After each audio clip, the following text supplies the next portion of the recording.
Nobody told me I was remote.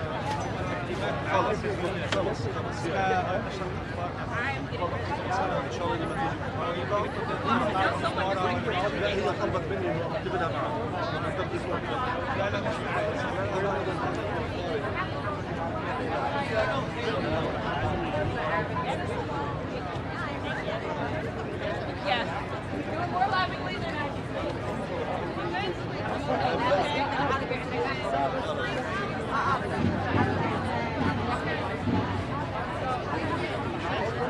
لهجة فلسطينية وطنية.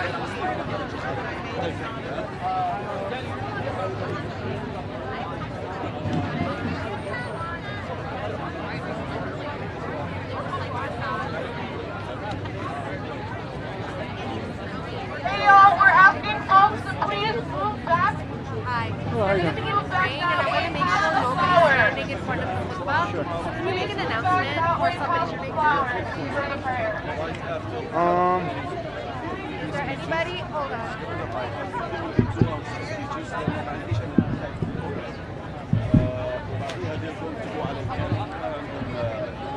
Please move behind the folks who are praying.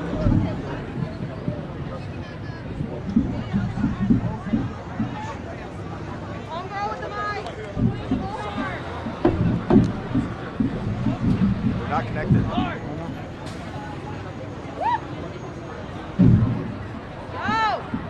Can we take this banner down?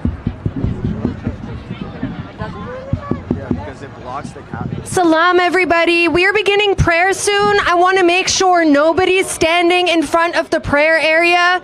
That should be clear. Nobody should be blocking the prayer area. So please come to the side of the prayer area. You can come to the side or behind the prayer area. Please do not block the prayer area. Thank you. Like I get the thought process, but like This is my secondary mic. I already have a main mic.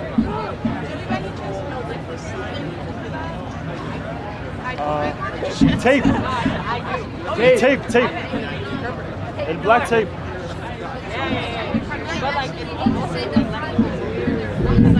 So the front is where you see people facing. That's the direction that people are praying in, to the east. So if you are not praying, you can come over here where I'm standing. You can come on over to the side. Okay? This is not good. How does it sound? Work? Well, if he hitting. You can just hear the backup. hey folks, we're asking everybody to please move to the back behind those in prayer. Or join the prayer.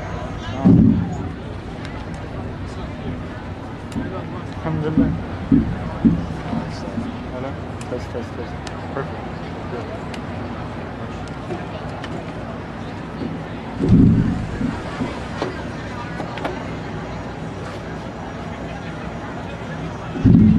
One, two, three. 1, 2, 3. 1, 2, 3. 1, 2, 3.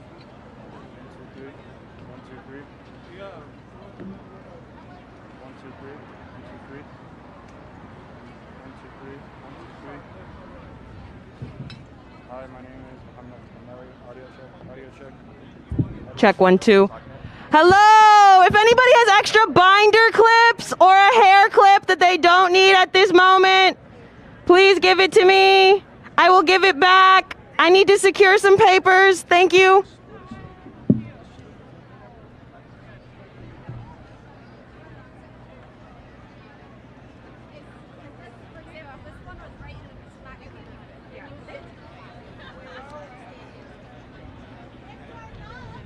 I don't know.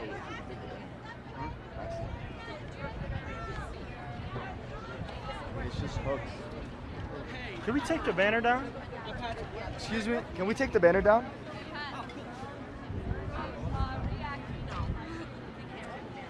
No. Why do you need the banner now? Because the Capitol's a better background than this. We can try and lower the banner, but we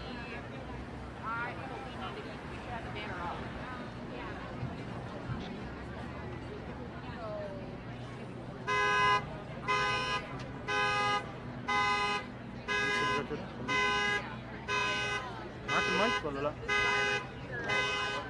غنم ممكن تهات لي المايك؟ اللي في ايدك ده. At the moment, my most important part is figuring out what's up and I'm not getting Is there?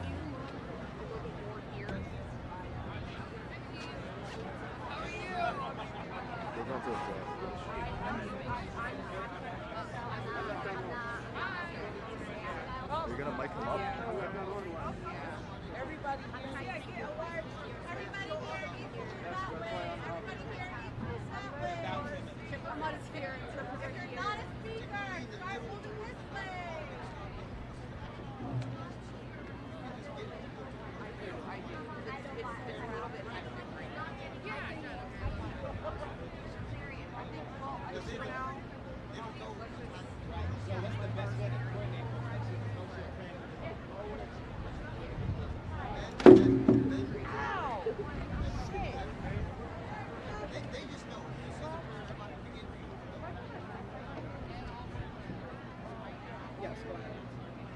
Go ahead.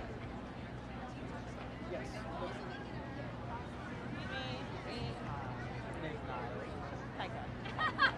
Okay, I want to. Yeah, right there. The sound apparently isn't reaching toward the back. Is there a way to put it Mic check, mic check. That's why I was trying to figure out who to talk. So, do you know who I talk to? Okay. My name's Niall. I was told that I was trying to get to know you before we got right into this. Yeah. So apparently people in the back can't hear that well. Is there a way to make the volume up? We'll continue to push it. But part of the problem is Mic check, mic check, mic check, mic check. when we put, like, Mic check, mic check, mic check. Bust it, what? Go! the way you It was guys on do mute. is Try you're again. speaking- Look. you're speaking really Mic loud, check. And I can pull the gain down. Mic check, the volume mic up, check. and get it much louder. If 1, 2, 3, 4, mic check. yes. Okay. Yeah. Okay.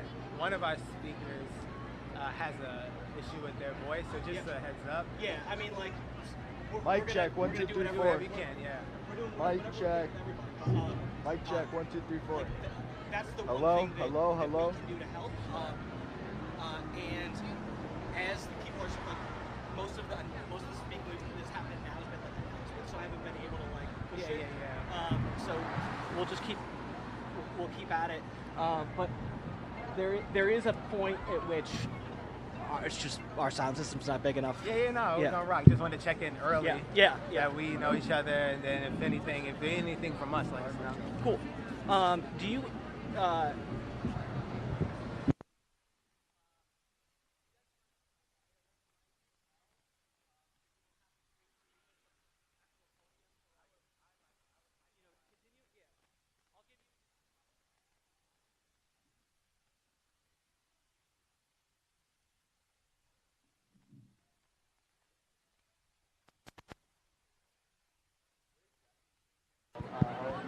One, two. Like he was around. I'm not sure. One, two. The E-man. Can we turn this channel?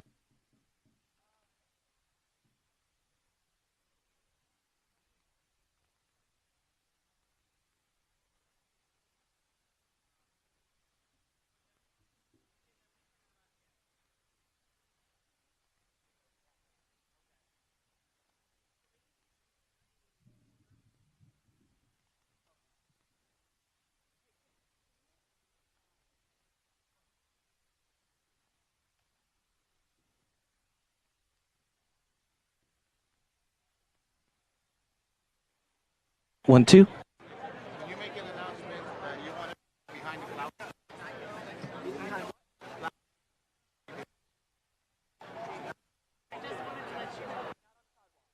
Okay. Behind the cloud.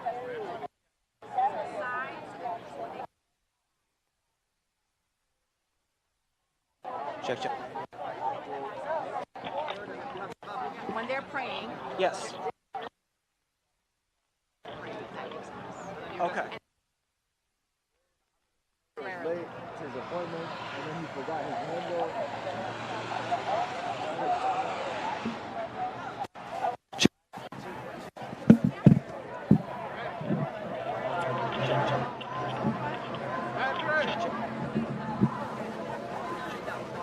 I know.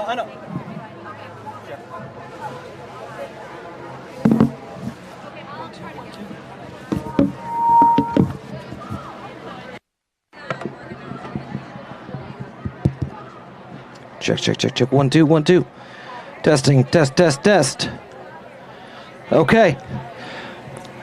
If you can hear my voice, clap once. If you can hear my voice, clap twice.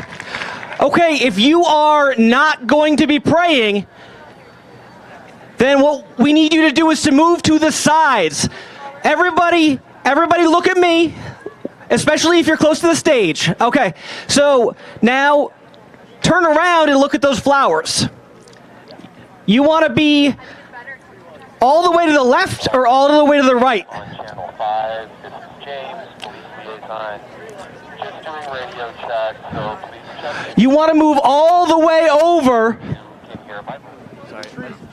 Can the media stay? Yeah. What's that? Okay. Oh. All right, we need everyone to move all the way to the south. We're moving everyone to the south if you are not praying. We might have to make a quick announcement for the Muslims. Assalamu alaikum wa rahmatullahi wa barakatuh.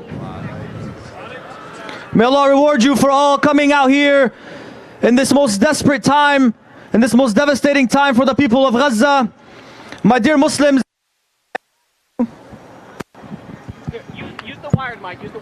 my dear Muslims, I ask you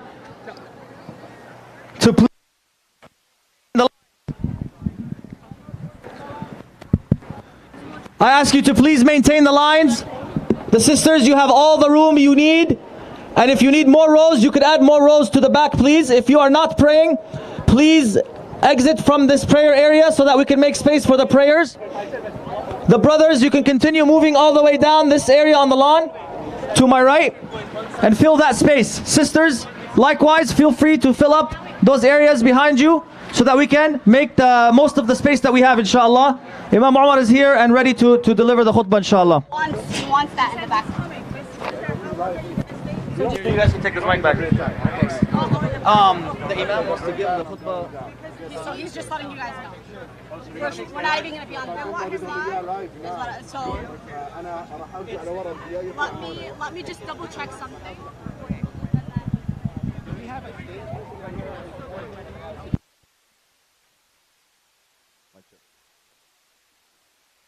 Try this one. Does his wireless?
Testing. Yeah.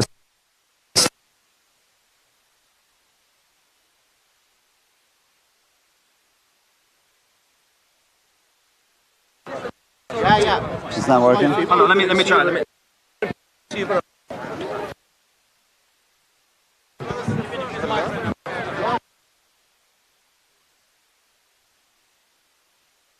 Yeah. It is gonna be cool.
على الأقل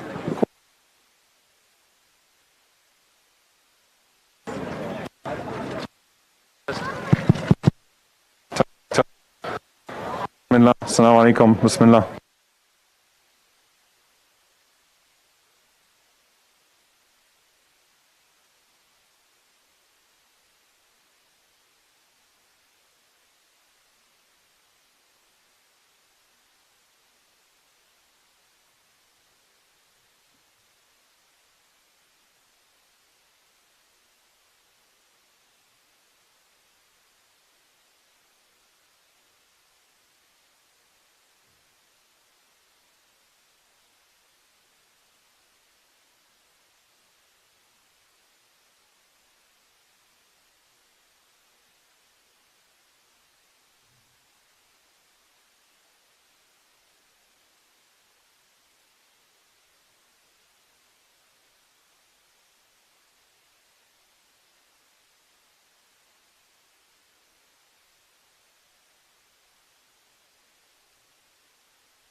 Possible. Around.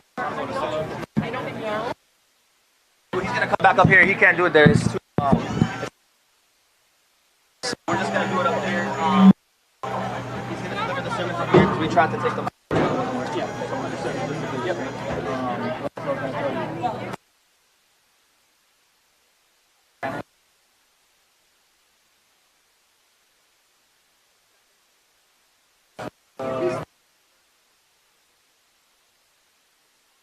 They want the back. Yeah.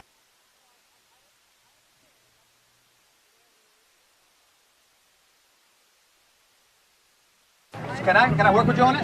Can I help you?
Any notes, so I can even do like.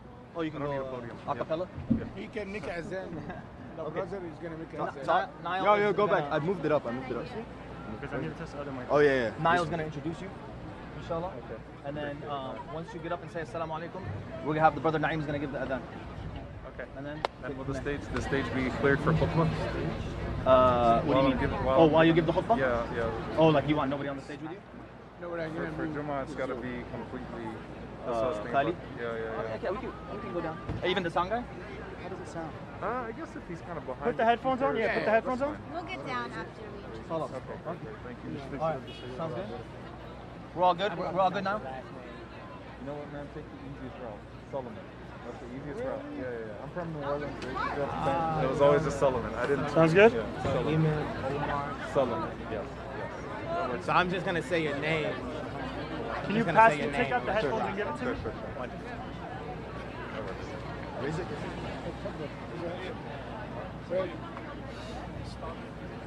Yeah. Yeah. And when I leave Salah, I'll leave from down there? Yes. Yes, sir. Okay. So when I come down to Salah, I'm going to go back on that thing. All the way Exactly. down. Elevator down, and then Paige. Some water? Is there some water down Never there? had an elevator for the number two, man. We got some water here too, Imam. If you need it, take a sip real quick. Testing. I don't think this is working. We're all getting down. Yeah. Well, you need the mic. He's gonna give that down.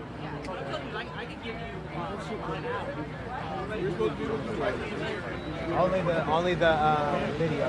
Everyone else is gonna this one. And who's gonna be okay.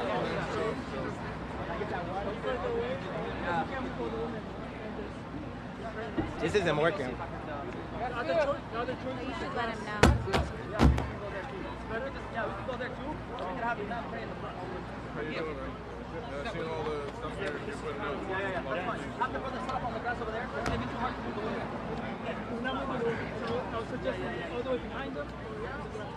Yeah, you can go on the Hey, Patrick, this isn't working.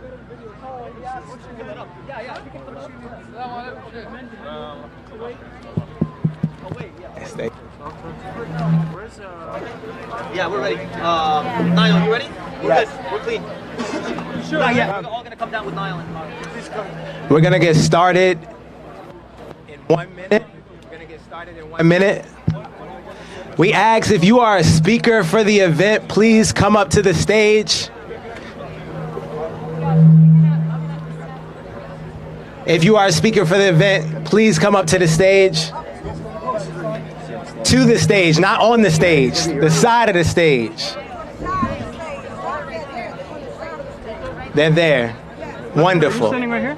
All right, we're gonna get started. I don't have any notes, so I'm just gonna use the mic and I can hold the mic. That would actually probably be better. We're gonna get started. We want to first welcome all of you. This is beautiful, beautiful, beautiful expression of solidarity. My name is Niall Ford. I am going to be one of your MCs. I'm here representing a coalition of organizations that have come together to mobilize a multi-faith, multi-racial, intergenerational march and rally. The other MC I'm going to call to the mic right now is going to be Lara Kilswani. Assalamu alaikum.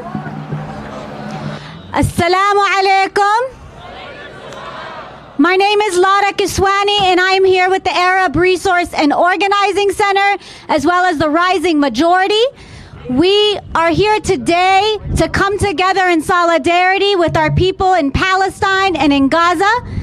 We are here today to demand that Congress and President Biden cause an immediate ceasefire.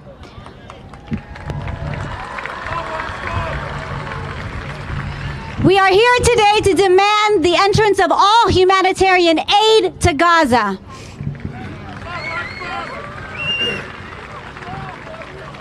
We will start with a prayer to ground us. Again, we ask that everybody who is not participating in the prayer to move to the left and right sides. After the prayer, we will have our program where we will engage and hear from different speakers from the multiracial coalition that has brought this together. And we will march. We will march to make our voices heard so that people from here to Palestine know that the people in the United States say no to war, say no to genocide, and an immediate ceasefire now. All right, all right. Before we bring up the imam to have prayer, the call to prayer, I do want to give just a few agreements. Just a few agreements. That means that we are here and we're going to keep each other safe, all right? So the first thing, as I said before, this is a multi-faith, multiracial, intergenerational march. We are all here under the agreement and under the commitment that all life is precious and all life is valuable, all right?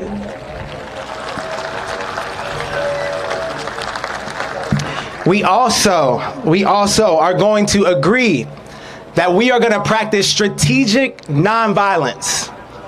Strategic nonviolence is not the same thing as passiveness.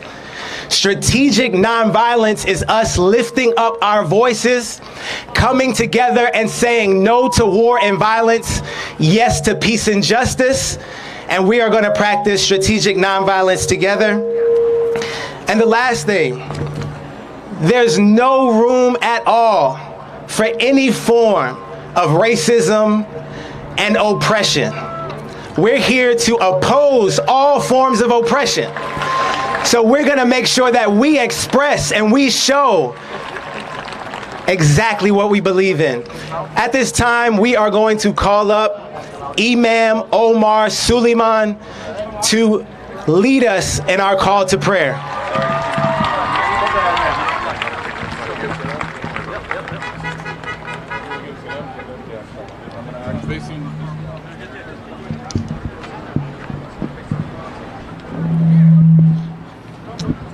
Assalamu alaikum. Before I officially start the Jum'ah, I want to remind everyone that it is Jum'ah. It's a khutbah. So please do not chant takbirat. Please do not engage except in the same way that you would in the masjid, inshallah ta'ala. At the end of the day, we're here to fulfill first and foremost the fard. So please do respect the sanctity of the prayer. And all of you that are here, inshallah ta'ala, we're going to proceed in the same way that we would in the masjid, inshallah. And we want to thank all of those that came from other communities to be here. And we thank everyone for their cooperation. I have a chair. Assalamu alaikum wa rahmatullahi wa barakatuh. Allahu Akbar, Allahu Akbar. Allahu Akbar, Allahu Akbar. أشهد أن لا إله إلا الله. أشهد أن لا إله إلا الله. أشهد أن محمد رسول الله. أشهد أن محمد رسول الله. حي على الصلاة.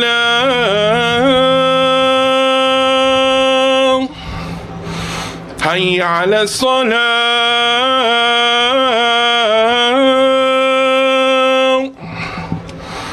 حي على الفلاح. حي على الفلاح.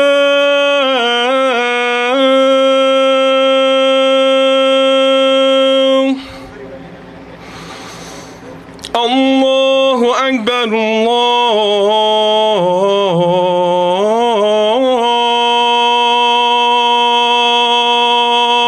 الله أكبر. لا إله إلا الله.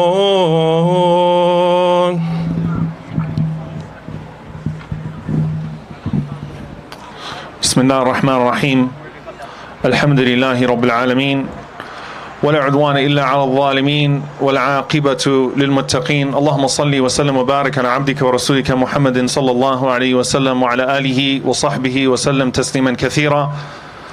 يا أيها الذين آمنوا اتقوا الله حق تقاته ولا تموتن إلا وأنتم مسلمون. يا أيها الناس اتقوا ربكم الذي خلقكم من نفس واحدة وخلق منها زوجها وبث منهما رجالا كثيرا ونساء واتقوا الله الذي تساءلون به والأرحام إن الله كان عليكم رقيبا.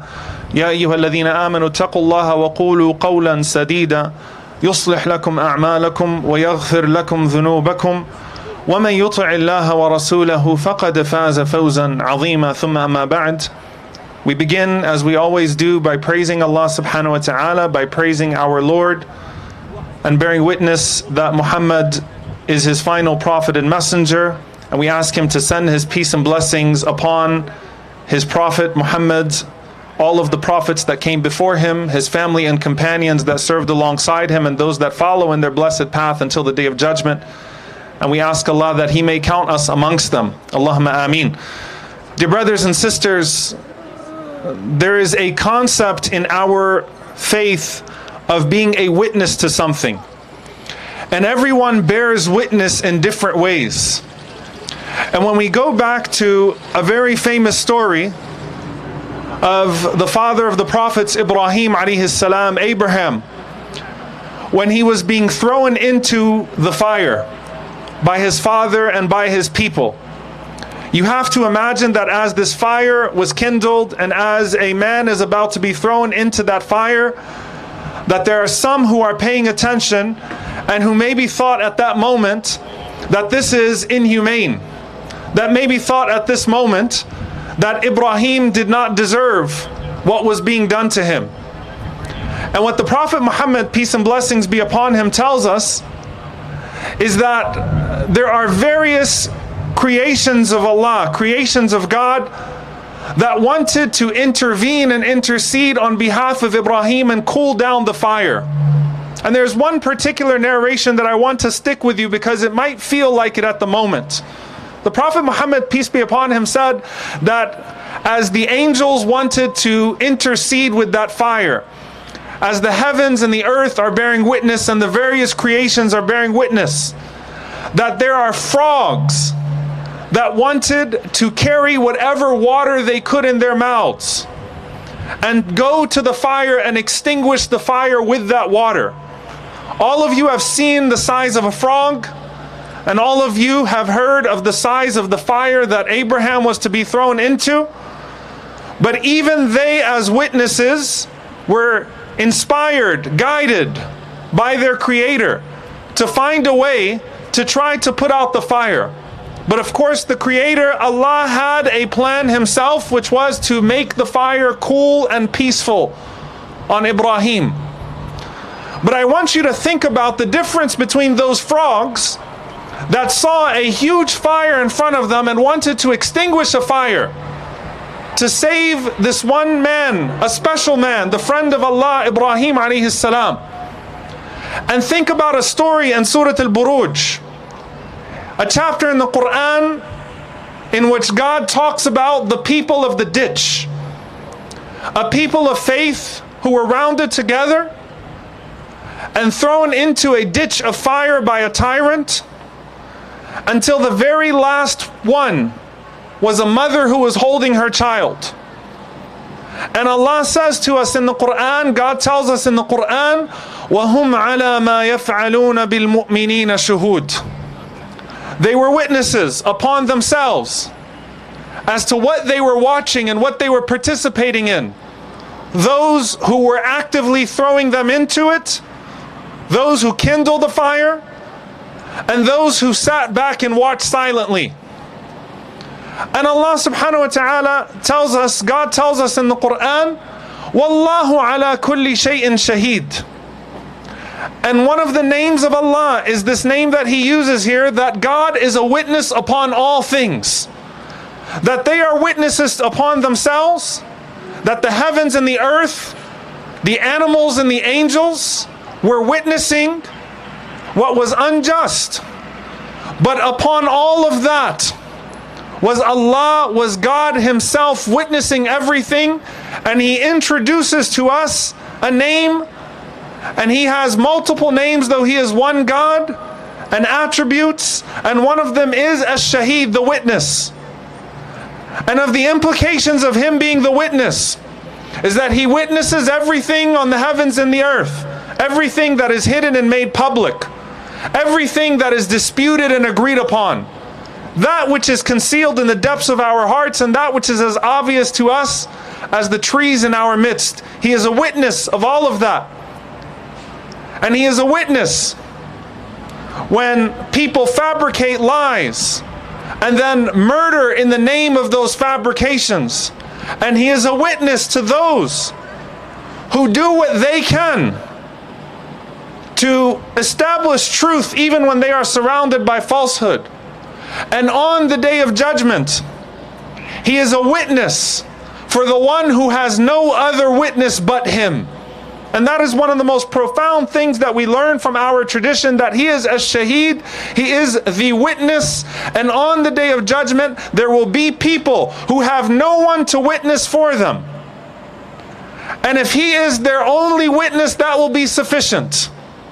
And on that day, people will be called forth as witnesses. Tyrants will be gathered in front of those that they harmed, and those that they harmed will bear witness against them. And those who saw the oppression will bear witness alongside them.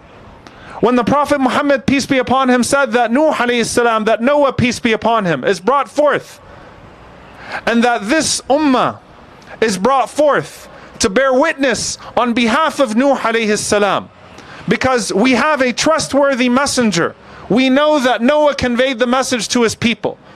And we have the faculties that Allah has given to us, the faculties that God has given to us. We know what we are watching, and we bear witness with our eyes and our ears and our hearts, not just to his oneness, but to the aggressions and transgressions that are done that he did not sanction.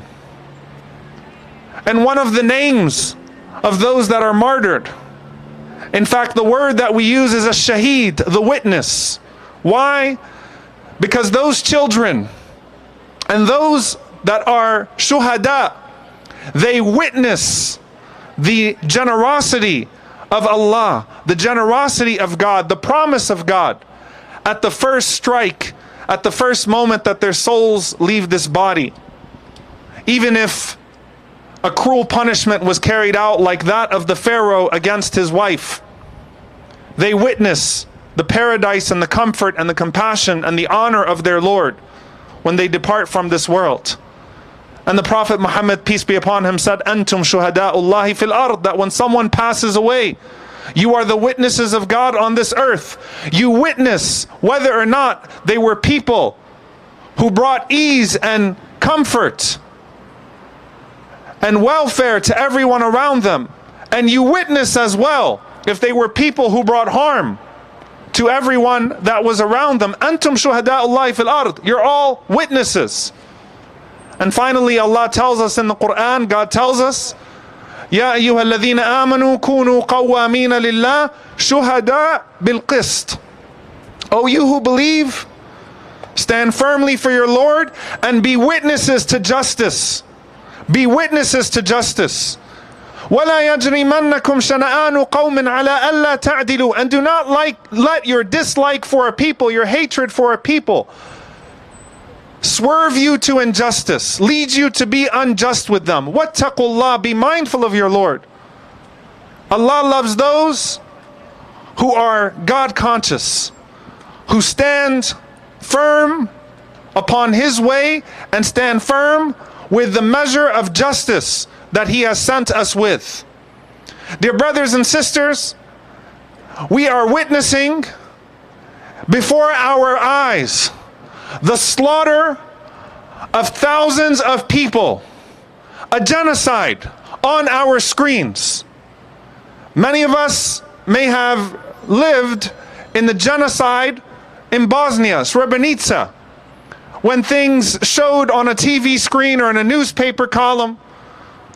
But never have we witnessed a genocide at this rate that we are exposed to at this rate.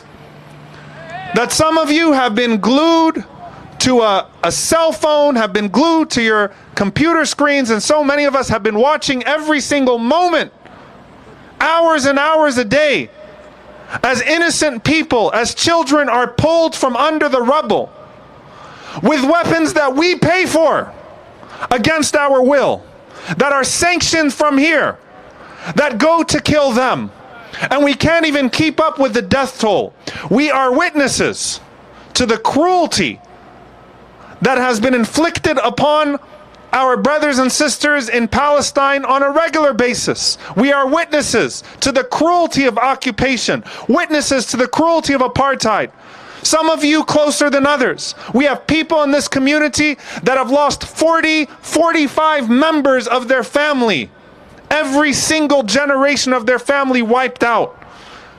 We have people whose siblings, whose parents, whose children, whose spouses that are amongst us here in the United States have witnessed that massive cruelty, have witnessed it personally, and will be calling their family members in Gaza, calling their family members in Palestine, even though they know that they're dead because it's instinctive. We are all witnesses to the lies that have been told by the Israeli PR machine that always throws us into confusion and distracts people in public debate about which civilians they killed, about the mechanisms and methods that they use to inflict that cruelty.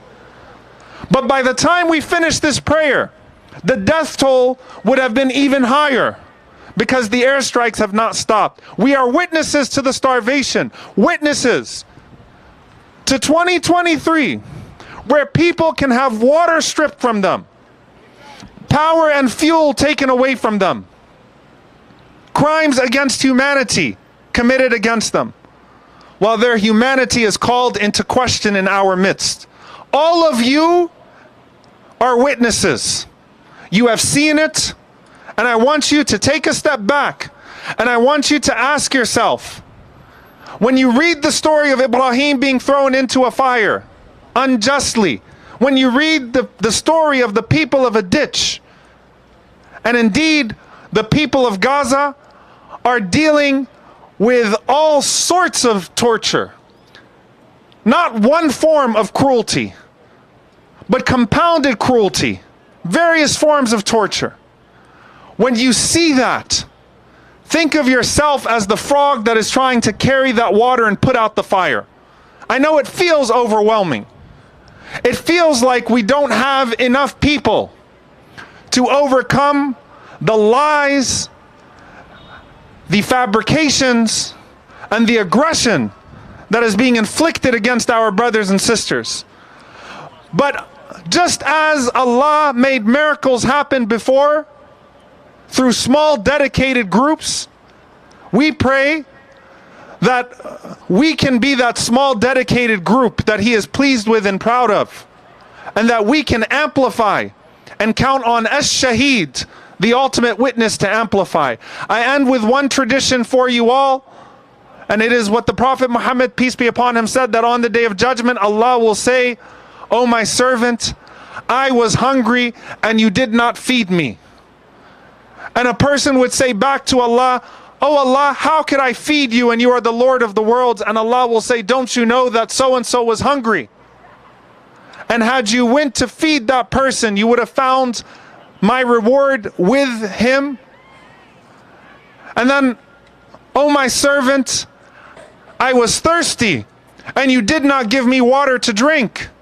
Oh my Lord, how can I quench your thirst and you are the Lord of the world? Don't you know that so and so was thirsty? And had you gone and provided water, you would have found my reward with that person. Oh so and so, I was sick and you did not visit me. Oh my Lord, how could I visit you and you are the Lord of the worlds? Don't you know that so and so was sick, and had you went to visit that person, you would have found me with them?" If this is what Allah would say on behalf of one who is hungry, on behalf of one who is thirsty, on behalf of one who is sick, what then of the people of Gaza who are hungry, who are thirsty, who are sick, who cannot get a break from the airstrikes that are falling above them? What is our excuse? How are we bearing witness? We're bearing witness here. And we're going to keep bearing witness as long as we can on this earth. And we will bear witness on that final day that we will not be silent and passive while our money is used to murder people, innocent people in the thousands, and to keep them starved under occupation and apartheid. That we will use every last bit of our breath, every last one of our heartbeats, every last bit of our physical energy and our emotional capacity to fight back so that our brothers and sisters are not slaughtered in silence, because we know that one day we will be called to witness. And oh Allah, bear witness. Oh Allah, bear witness. Oh Allah, bear witness that we are trying to do the best that we can for our brothers and sisters. أقول قولي هذا واستغفر الله لي ولكم ولسائر المسلمين فاستغفروا إنه هو الغفور الرحيم.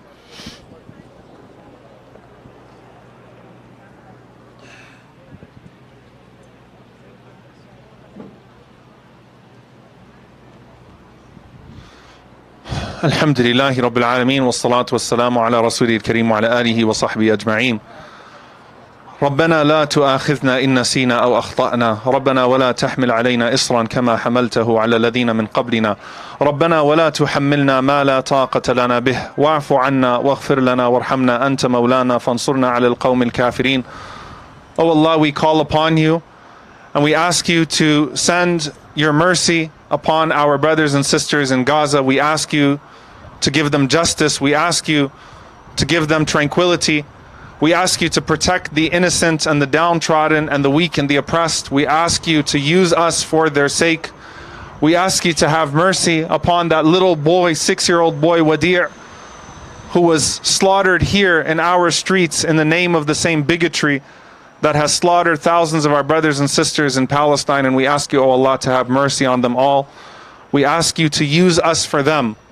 We ask you to use us in ways that are pleasing to you, to uplift them. And we ask you to send your peace and blessings upon the prophets and the messengers and the righteous ones, and to include us amongst them. Allahumma ameen. أقول قولي هذا واستغفر الله لي ولكم. أقم الصلاة.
Testing, testing.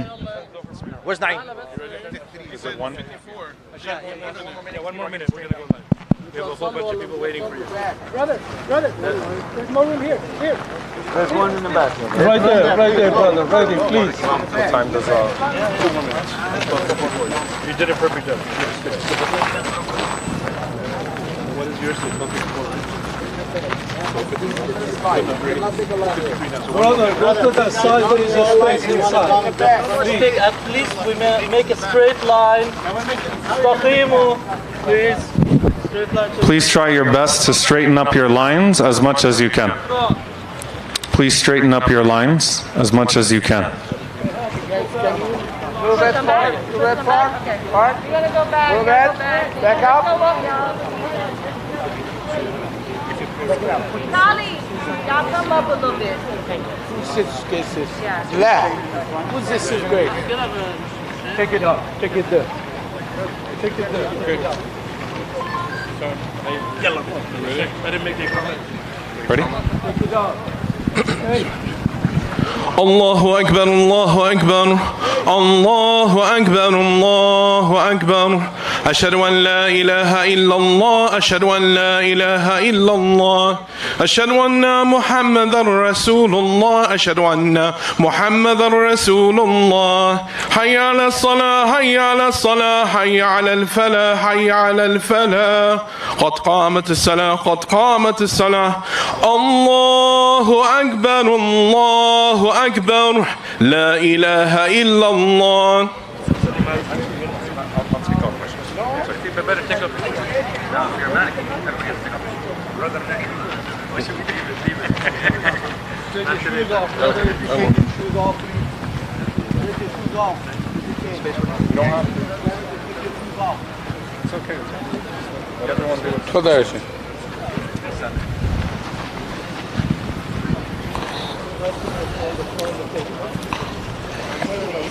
You better not be in the front of him, my brother. If you guys want, if you want.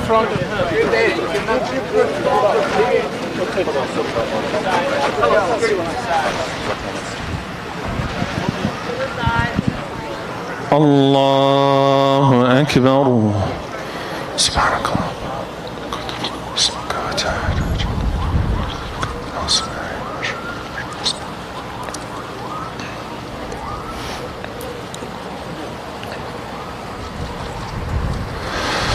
الحمد لله رب العالمين الرحمن الرحيم مالك يوم الدين إياك نعبد وإياك نستعين اهدنا الصراط المستقيم صراط الذين أنعمت عليهم غير المغضوب عليهم ولا الضالين آمين.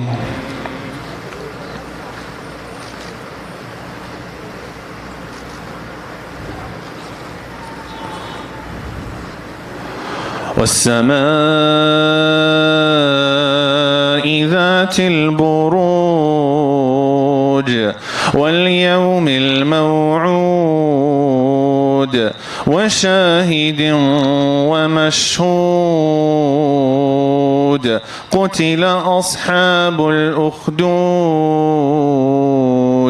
النار ذات الوقود إذ هم عليها قعود وهم على ما يفعلون بالمؤمنين شهود وما نقموا منهم إلا أن يؤمنوا بالله العزيز الحميد الذي له ملك السماوات والأرض والله على كل شيء شهيد. الله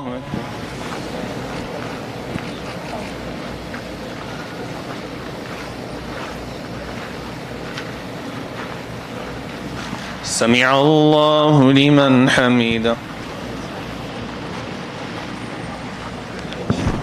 الله أكبر.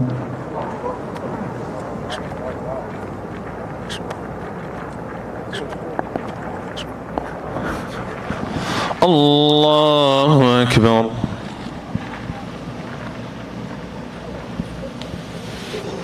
الله أكبر.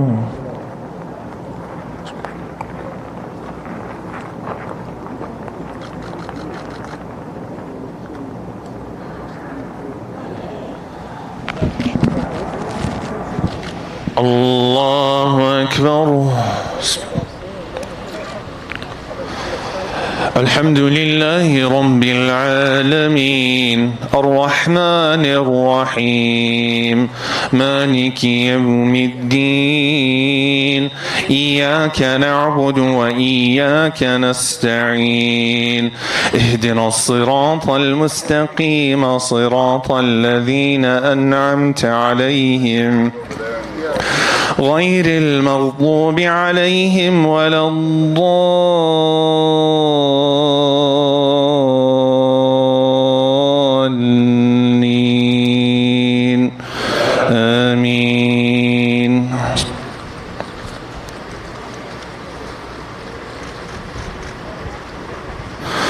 إن الذين فتنوا المؤمنين والمؤمنات ثم لم يتوبوا فلهم عذاب جهنم ولهم عذاب الحريق الطريق إن الذين آمنوا وعملوا الصالحات لهم جنات تجري من تحتها الأنهار ذلك الفوز الكبير إن بطش ربك لشديد إنه هو يبدئ ويعيد وهو الغفور الودود ذو العرش المجيد فعال لما يريد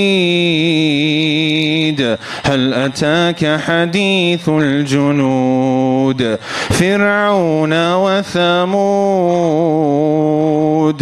بل الذين كفروا في تكذيب والله من ورائهم محيط بل هو قرآن مجيد في لوح محفوظ الله أكبر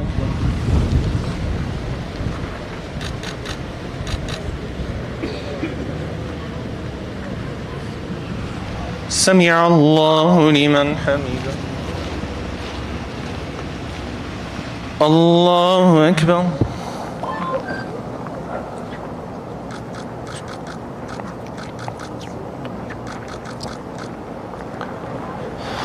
الله أكبر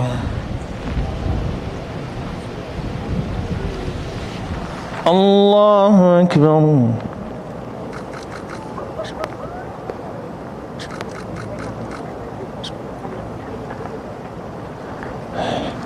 الله أكبر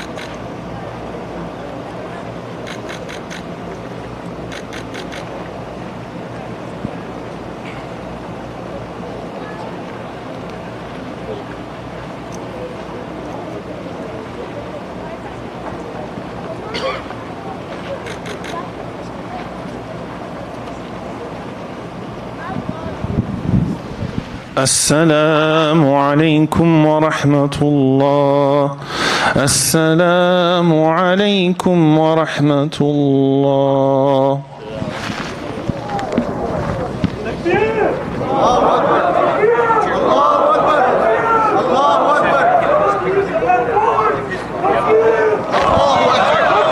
السلام عليكم ورحمة الله وبركاته.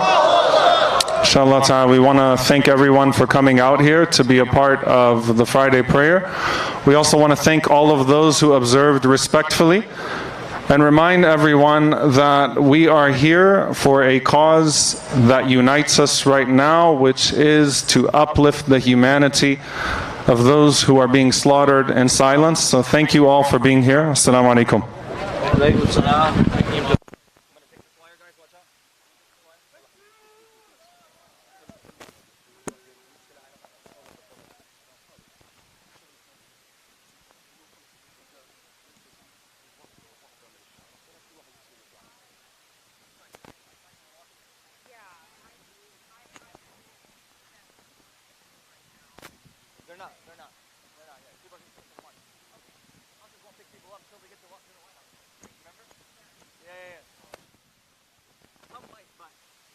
Check, check, check.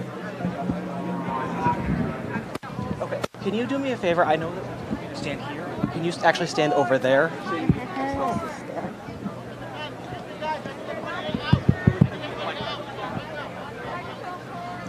Assalamu alaikum. Assalamu alaikum. Again, I want to thank everybody for being here. My name is Lara Kiswani, and I am here from San Francisco with the Arab Resource and Organizing Center.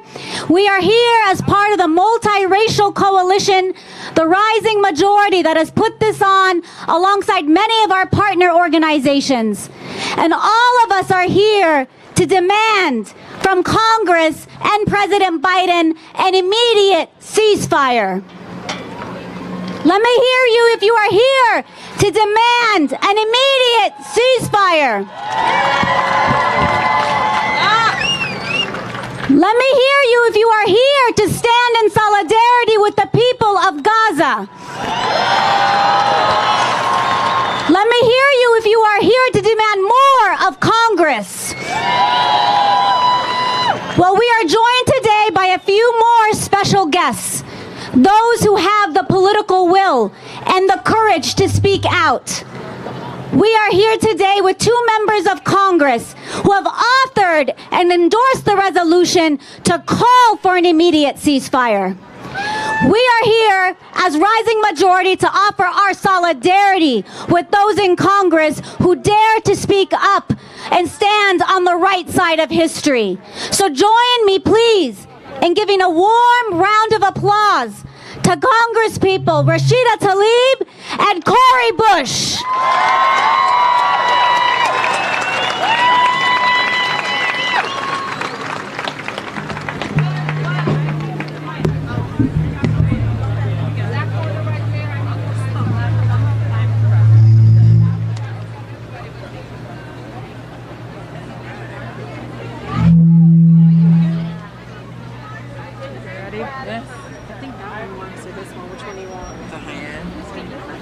Who's speaking first?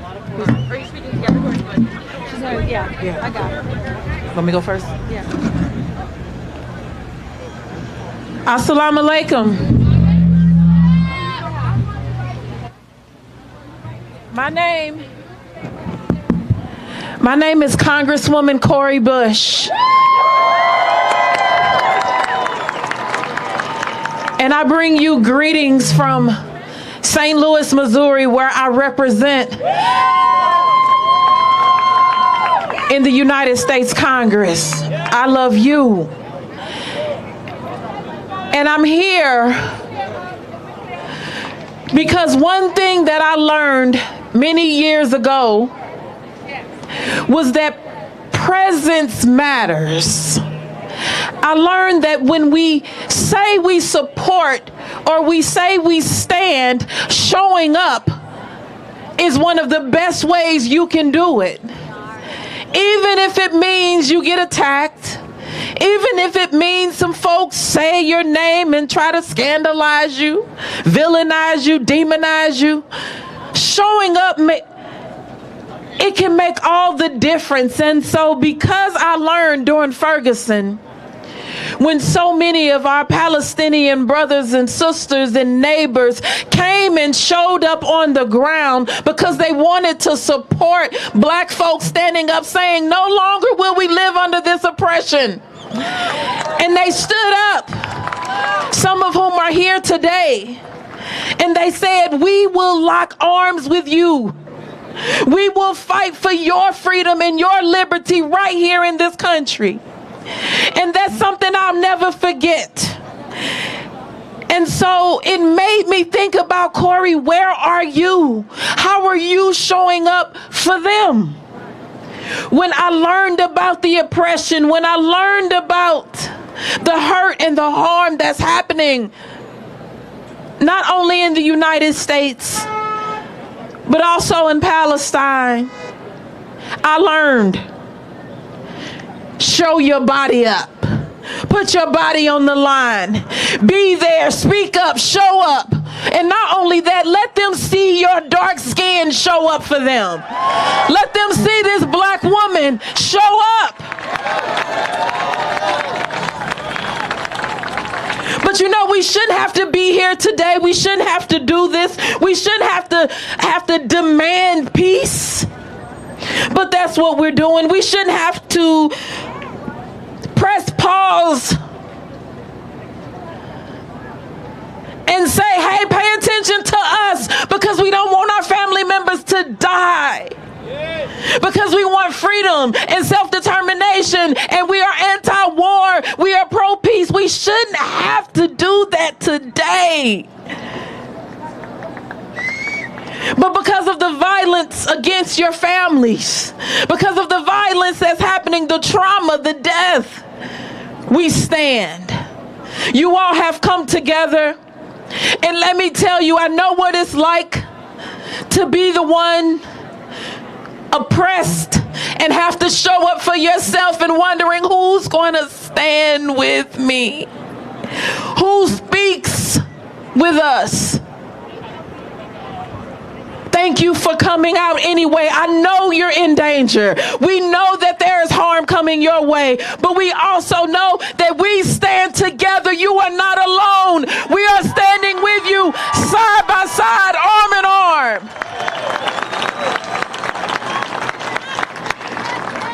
We're daring to take this tougher course of humanity and peace over that easier course of hatred and violence.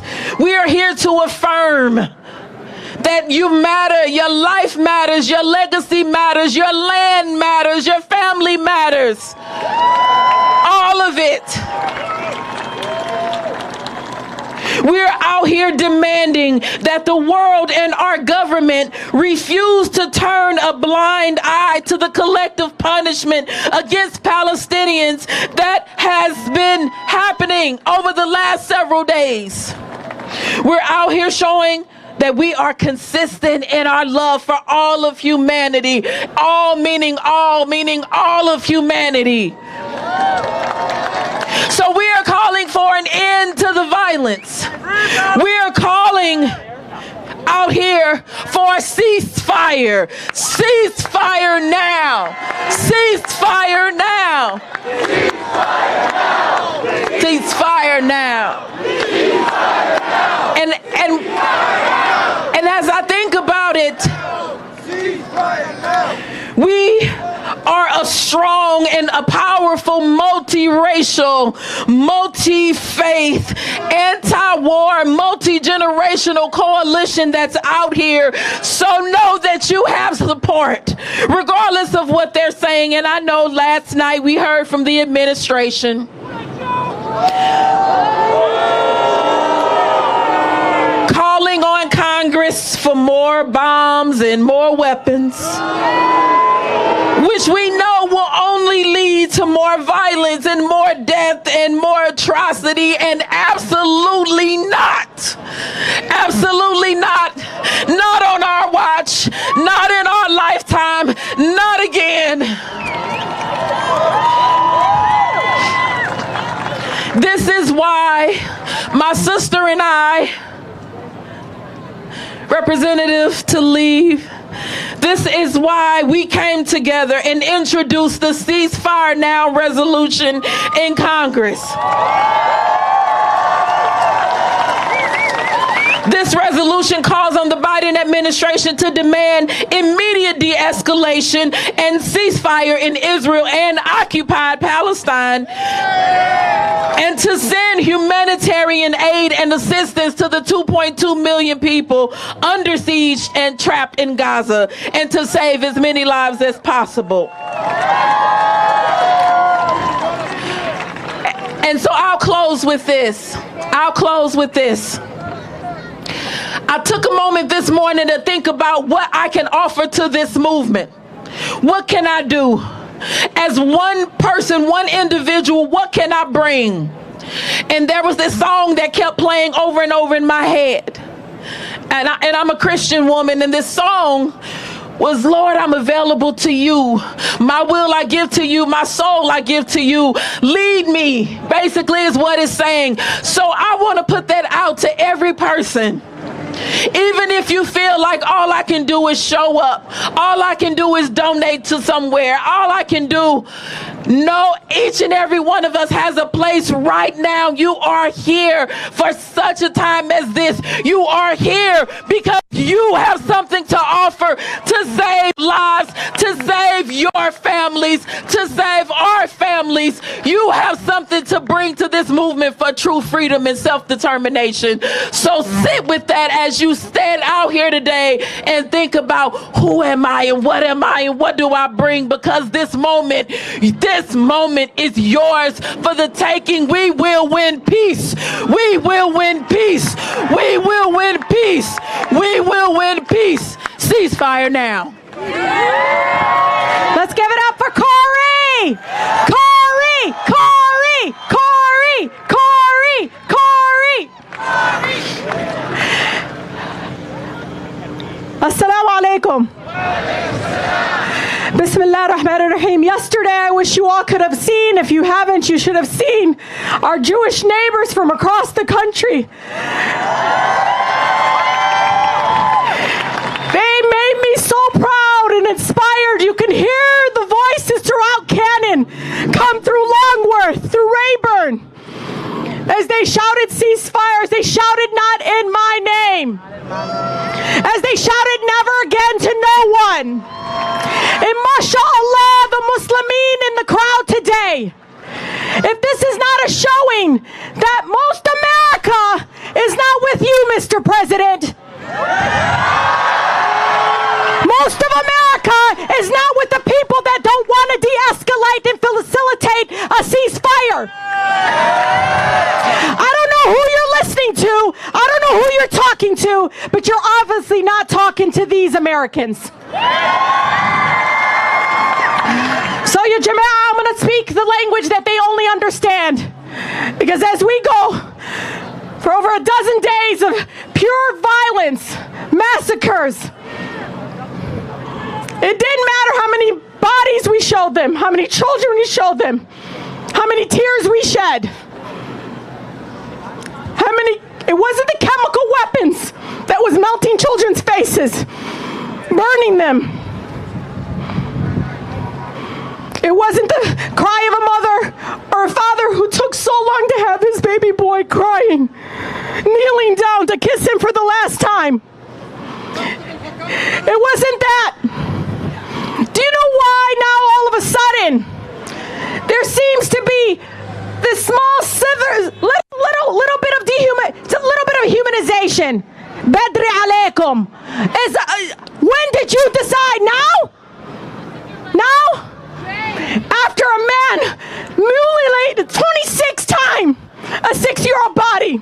We kept telling you, be careful. Stop equating this type of violence with the whole faith and the whole people. You didn't listen. Do you know when they started listening? Is when I told them, I just want you to know, Michigan is an important state where I come from. I'm going to speak their language. Come on, I want you to be honest with me, because it doesn't matter how many bodies. It don't matter how many are dying from a war crime. War crimes are being committed. The answer to war crimes is not more crimes, ya Jama'ah. It's not how it works. You want to end the cycle of poverty? Be honest. Be truth tellers. Tell the truth. I'm going to speak the language. Mr. President, Michigan is an important state for you. So is Pennsylvania, and so is Georgia. And guess what, Mr. President? We will not forget. When we were mourning and crying and begging our country to stop the violence, it was silence. It was memos shredded. Don't say de-escalate. Don't say stop the violence. Don't say, hey, apartheid Israel, you gotta stop. This is a war crime. You're not following international human rights.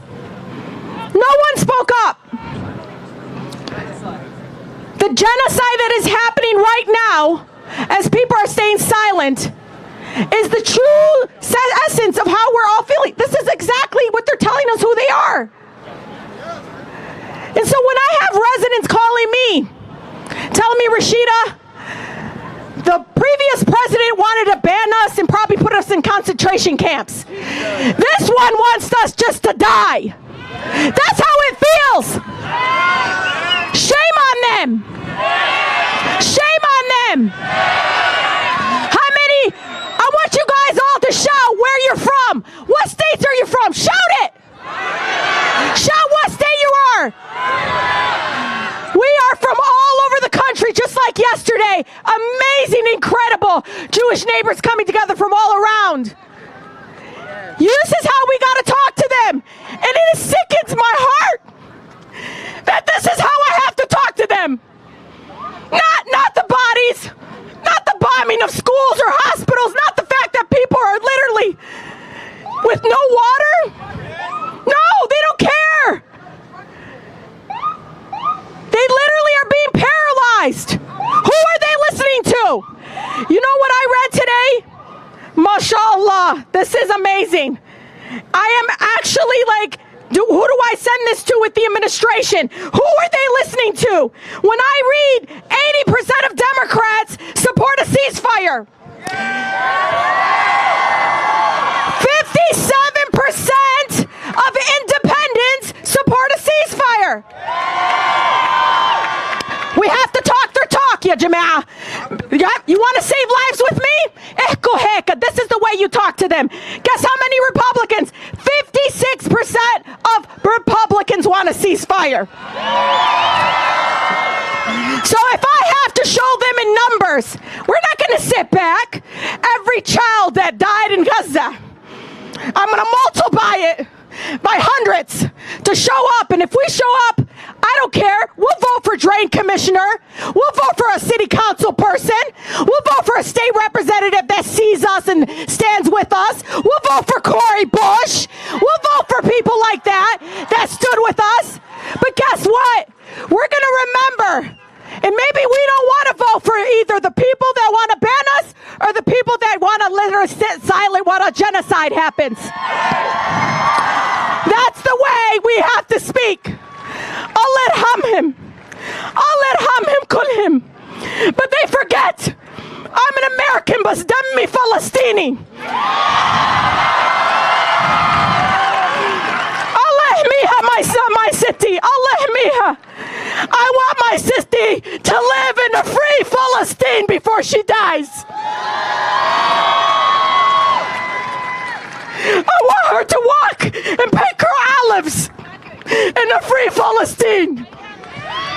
I want her to eat the warm tea, the figs as she opens it on her land and puts it in her mouth in a free Palestine. And ya Jama'ah, the way we do it, we're not going to stay home. Oh no. We're going to show them we're here. We vote. But guess what? If we skip the top of the ticket, if we feel like the people that want to represent us is going to sit by and allow a genocide to happen, you're not giving us a choice. You're not giving us a choice. So I'm going to always stand on truth. I'm going to always stand in saving lives. How many of you want to save lives? When they sit there yesterday and vilifying my Jewish neighbors that came here to demand, and these are American Jewish communities throughout the country that demand, vilifying them, calling them all kinds of names. That's when we speak up and say, what about their voices? And say not in their name and never again. What about us? We showed up and you betrayed us. You've abandoned us. That's how we feel. It shouldn't have took. Would they have to be dead right now and killed? Yani ya Jama'ah 26 times. I'm not going to sit back. And I'm not going to fall for the warmonger propaganda. The thing they forget is that all of our communities come from war, from tragedy, for these horrific. When we see that child, we feel it. And it sickens me that nobody else sees the Palestinian people as they die equally as human. We're not disposable. We have a right to live. That's right. We have a right to not have everyone turn their backs on them. And I want my family in Palestine. I wish they can see this. I wish the Gaza children can see this. American people, the American people are not all in support of the genocide. We want you to live just like everyone else. Not all of America is with the Oval Office right now or what Congress is doing. The majority of them want a ceasefire. So wake up. Wake up, members of Congress. Wake up, the president. Wake up. Wake up. It is time now for a ceasefire. I want them to hear you. Ceasefire now. Ceasefire now. Ceasefire now. They can't hear you. Ceasefire now. Ceasefire now. Ceasefire now. Ceasefire now. Ceasefire now. Ceasefire now. Ceasefire now. Ceasefire now. Ceasefire now. Ceasefire now. Ceasefire now. Ceasefire now. Ceasefire now. Ceasefire now. I want to thank you all so much. I know you all. I want you all to know I know how much courage it takes to be out here. I know what they're doing to young students on campuses, people in the workplace, our children in schools. I know. But you know what? في الآخر الدنيا, who's the judge? So I want you to know you will always have a sister in Congress that will speak truth to power. And I protect everyone. Everyone. Thank you so much. Inshallah, inshallah, the next convening will be to celebrate a free Palestine.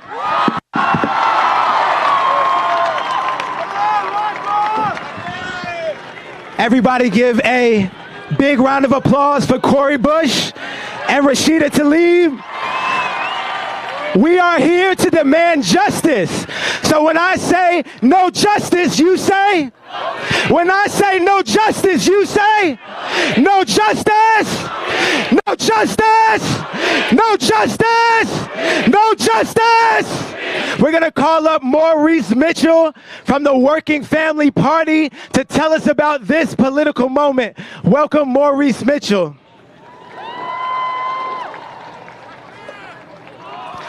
No justice! No justice! No justice! Ceasefire now! Ceasefire now! Ceasefire now! Ceasefire now! Ceasefire now! Ceasefire now! Ceasefire now! Ceasefire now! Ceasefire now! Ceasefire now! Ceasefire now! Ceasefire now! Ceasefire now! We're here to break down walls, and we're here to build bridges. We're here to break down walls of racism. We're here to break down walls of oppression, and we're here to build bridges of love. We're here to build bridges of hope. And Maurice Mitchell from the Working Families Party is going to come here and tell us about this political moment. Good afternoon. Good afternoon. My name is Maurice Mitchell. I am the National Director of the Working Families Party, and I'm here to say I am not Israeli or Palestinian, but I'm human.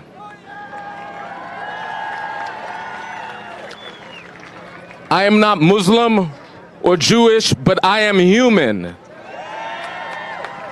I have not worked on the ground in the region, but I am human. I currently am in the process of learning more and more about this decades-long conflict. Yet, one thing I am clear of is my humanity. So although I am a political leader, a party leader, and an organizer, I come to you today as a human being. I want to tell you a human story, if that's okay. As a New Yorker, I vividly remember 9/11.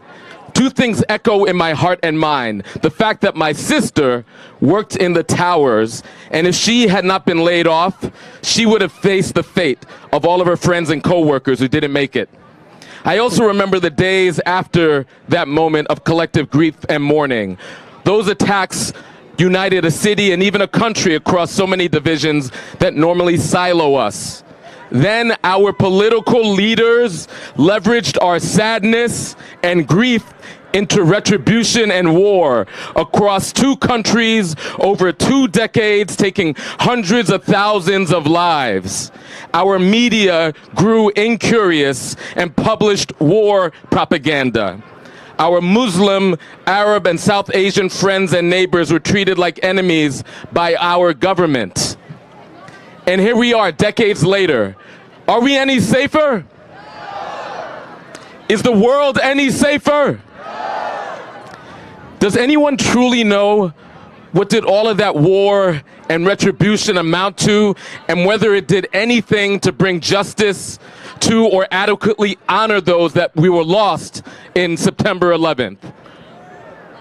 As a human, as a father, I felt to my core the sorrow of Israeli and other families of the dead, wounded, and kidnapped. I didn't look away. I allowed myself to feel their pain. And I chose to keep my heart wide open to remain a human witness to the suffering of Palestinians facing collective punishment from the Israeli army over the past week and days. I've also seen in horror how cynical people are leveraging the deep sorrow many of us continue to feel in order to claim, just like during 9/11, that the answer to sorrow and grief is swift and ruthless retribution. But we know from our experience that war almost never solves conflicts. We know, in fact, that wars almost always make things worse and invariably lead to the suffering of the most vulnerable people at the hands of the most powerful.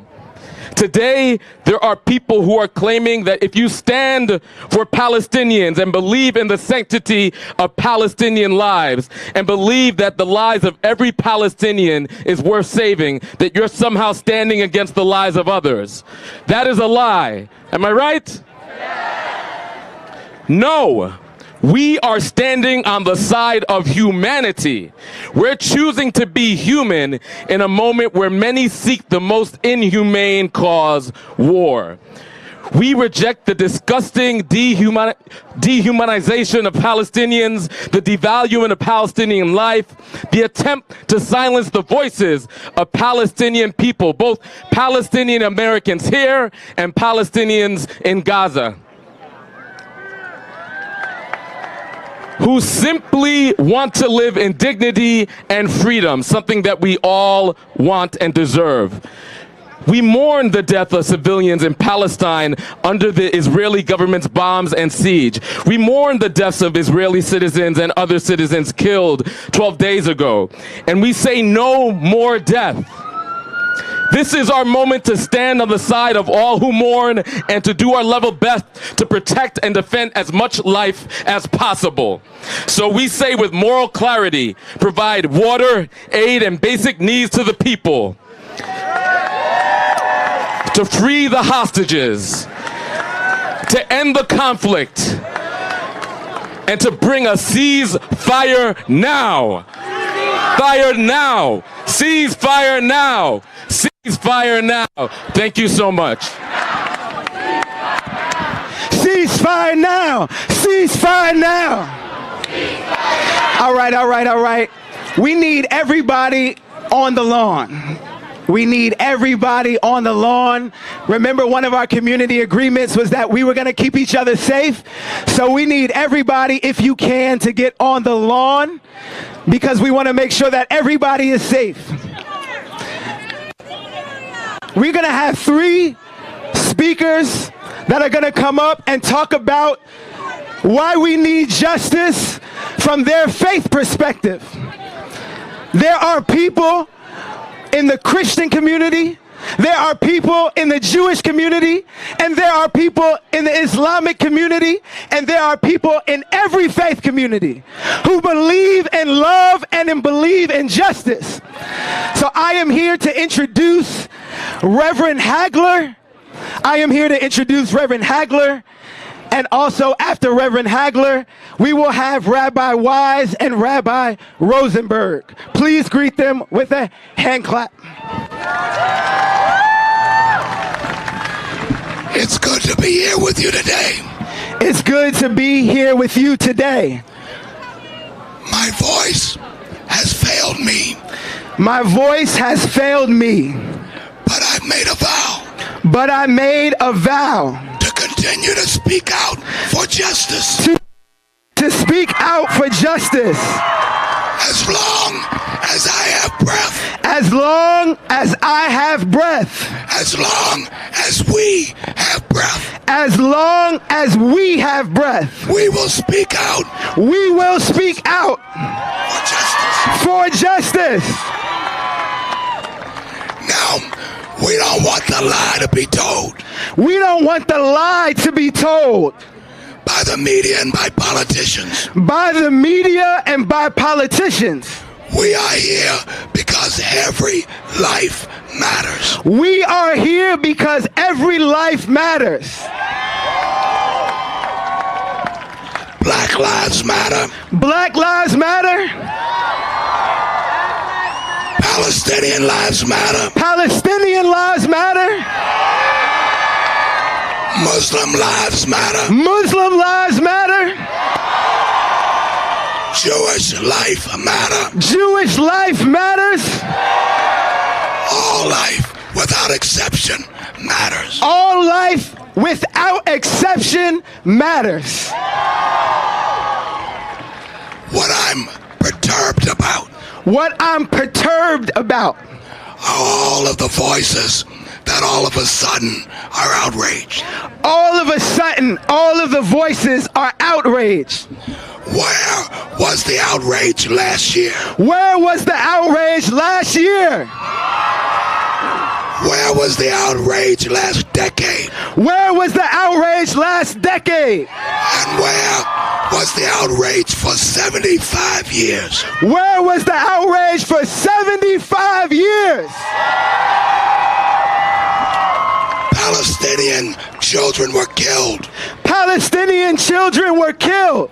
And women and adults. And women and adults. And they are just as important as any life. And they are just as important as any life. And so, we demand to stop the siege. To stop the siege. Stop the genocide. Stop the genocide. Stop the bombing. Stop the bombing. And declare a ceasefire now. And declare a ceasefire now. God bless. Ceasefire now. Ceasefire now. Ceasefire now.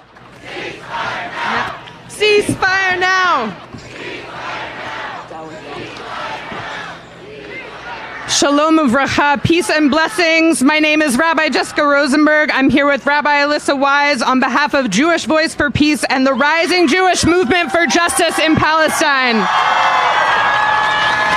We are here with our ancestors at our backs, our community at our sides, and our descendants looking back at us, and the source of all life filling us up.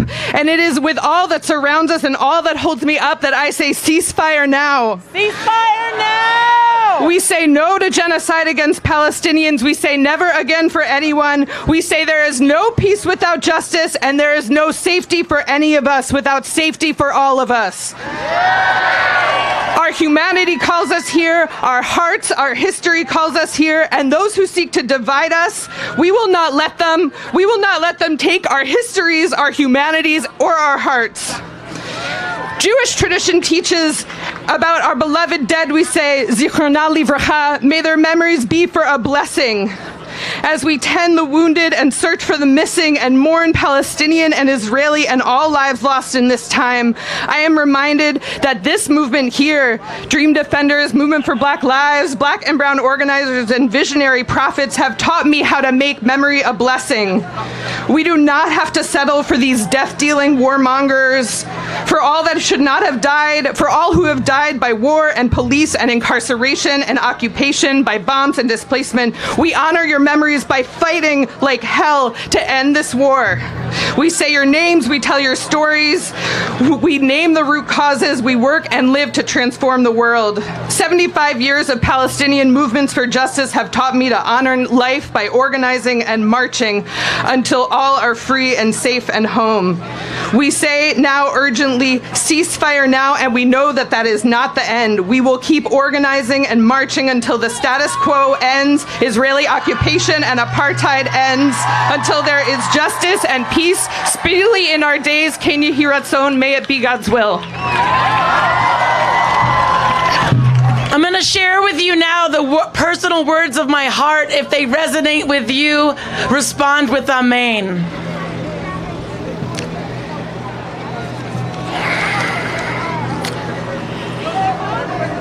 May the one who knows hope instill in us the confidence to imagine wholeness, safety, and freedom for all people. Amen. May the one who we need be there for us as we struggle and fight. Amen. May the one who remembers allow us to hold in one hand 75 years of dispossession, and in the other hand, a future of freedom. Amen. May the one who is slow to anger soften our hearts, helping us to put down our fists and our swords, even at the height of the arc of our rage. May the one of possibility remind us that a future of peace is possible. May the one who knows life is precious help us to affirm life is precious. Amen. May the one who grants peace, goodness, blessing, grace, loving kindness, and mercy, Mishasim shalom tova uvracha chen v'chesed v'rachamim. May we be granted now, no matter how undeserving we are. I love you.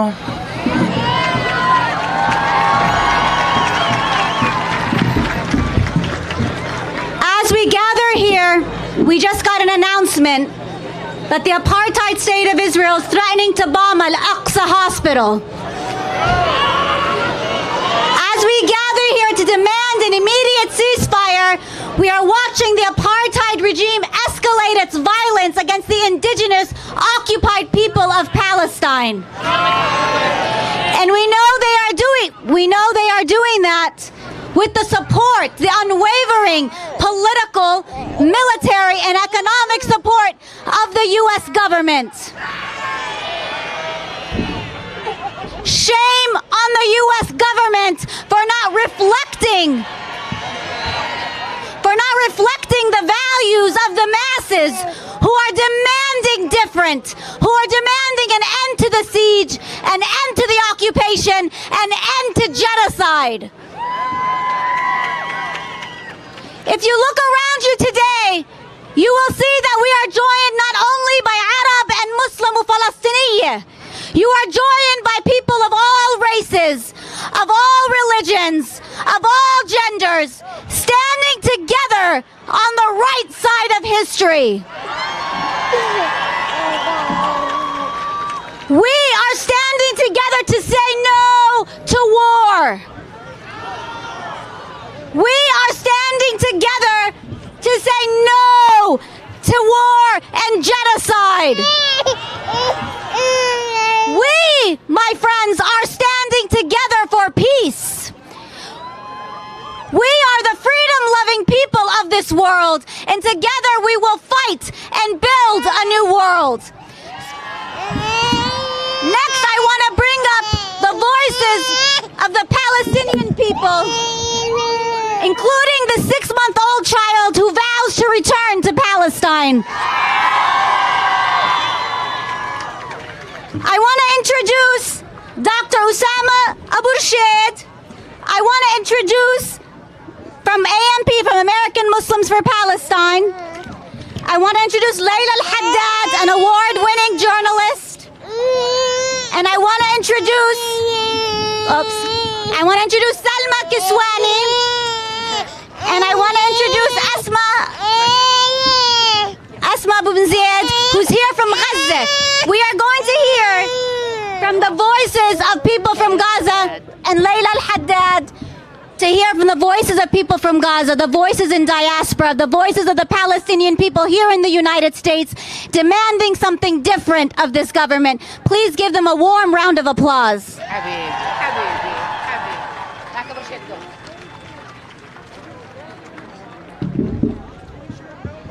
Assalamu alaikum. How's everyone? How do you feel? Well, let me tell you this. This massive turnout is a testament that they will not be able to intimidate us, nor they will be able to silence us. We will continue to speak out, speak up for the Palestinian rights. We will continue to amplify their voices. We're not going to give up on them. We draw our resilience from their resilience in Gaza now. We draw our defiance from their defiance in Gaza now.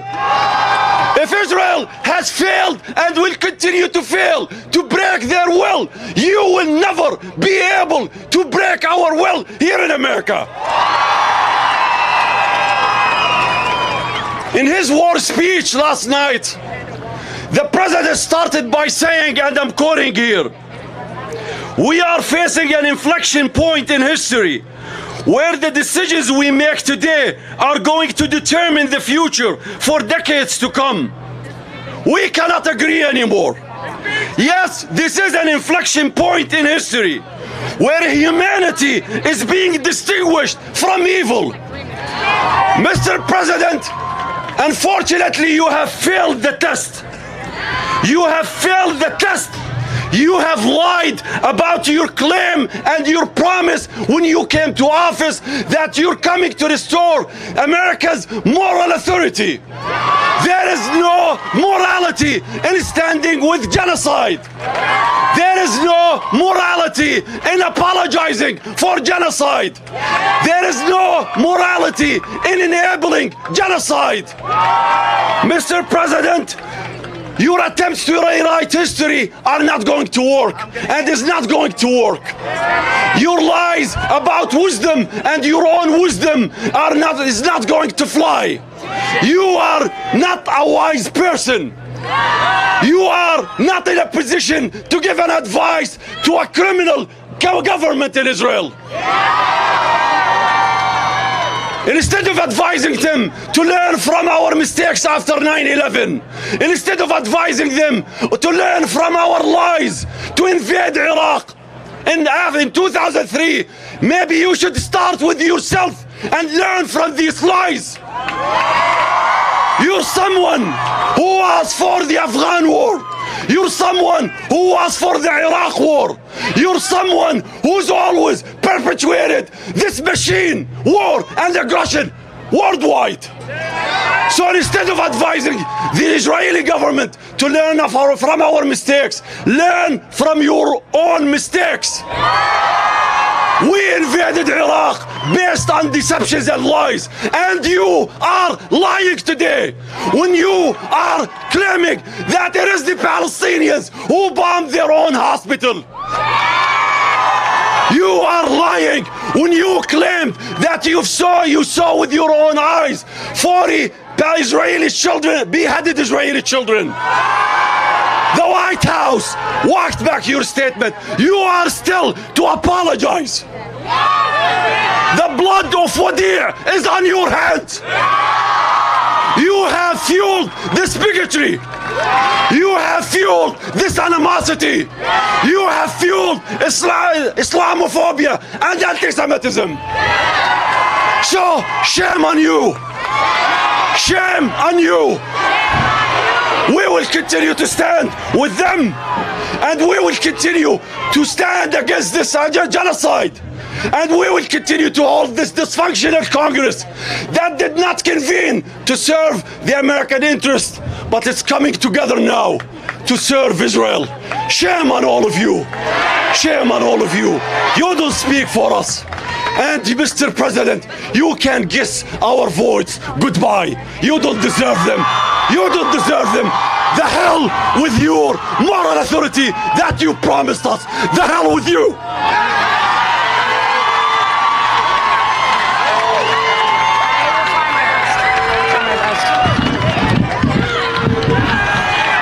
Assalamu alaikum wa rahmatullah, brothers and sisters in humanity. My name is Layla, and as I speak, Israeli forces have committed another atrocity in the Nusayrat refugee camp, killing 22 members of a single family. And they have threatened to bomb the Al-Aqsa hospital. We are witnesses here, lest they deny. Gaza is where I call home. It is where I spent my childhood swinging on my grandfather's maize tree. It is where I raised my young son, where my parents were both born, and where my entire family still resides. For the past 2 weeks, the last thing I do before I go to sleep and the first thing I do when I wake up is to check if they're still alive. Their updates are frenzied and harrowing. New bombings, closer this time. A tree fell on the house, the windows broke. You may have heard your whole neighborhood, Rimal, it's all destroyed. Your cousin's house was damaged, another family wiped out. The Abadlas, remember them? The bakery, the bookshop, the hospital, we may not survive the night. Pray, pray, pray. But we feel better today. We ran out of water. We need to clean ourselves of the stench of blood and bomb debris and broken lives. Then we had cake, don't ask how. A birthday for our 9-year-old.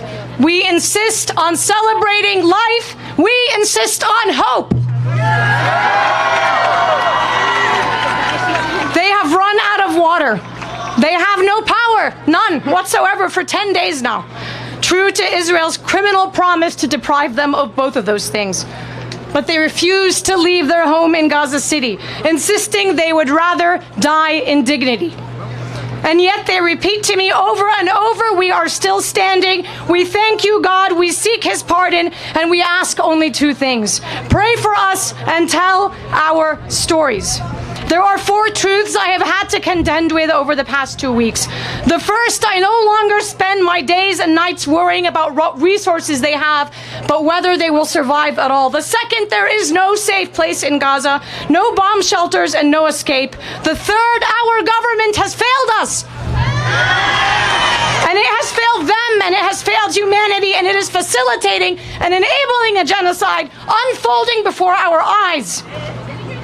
The fourth, our government considers Palestinians as unhumans and therefore dispensable. Almost every Palestinian I know right now is in the same situation with family on Gaza, dividing their time between checking in on them and each other because our suffering and our realities are being denied, all while looking over our shoulders. Not because we want to, but because we have to. It is urgent and it is necessary. And when we have a moment to breathe, we are left wondering how many more Palestinians need to die. How many more children need to be killed, President Biden, before we call for a ceasefire?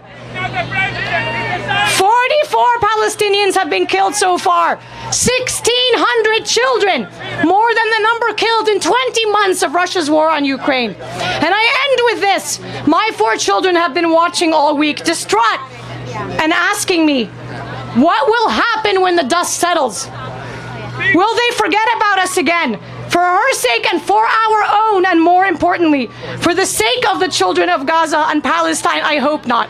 A return to a status quo where Palestinians are given a false choice of living a life of subjugation under Israeli apartheid or leaving their own country is not something any of us can afford.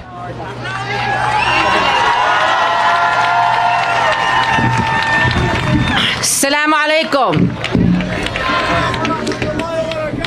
I'm just here to let you all know that I stand here before you unapologetically Palestinian American. Sisters and brothers, I do not worry about the people of Gaza, because the people of Gaza are brave. They are courageous. They are resilient. I worry about you. I worry about Palestinian Americans and Muslim Americans. Where is your courage? Where is your bravery to stand up for your Palestinian sisters and brothers in Gaza and in the West Bank? Sisters and brothers, ceasefire is just the beginning. You will not walk away from us when there is a ceasefire, because that just means we go back to siege, we go back to occupation, we go back to brutalization, we go back to detention, we go back to deprivation. So don't stop at the ceasefire. Sisters and brothers, we have a lot of work to do, and some of you are not speaking loud enough. Rizq is from Allah. Rizq is from Allah. So what if you lose your job? So what if you lose an opportunity, sisters and brothers? That means that it was not meant for you in the first place. Sisters and brothers, they can take everything that I have. Everything that I have. Because I and you are not more honorable than our Palestinian family in Gaza and in the West Bank.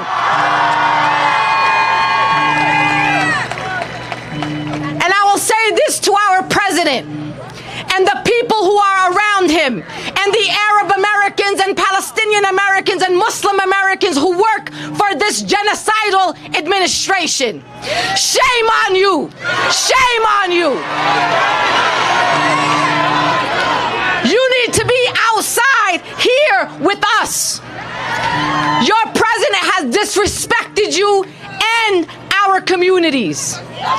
So keep speaking out.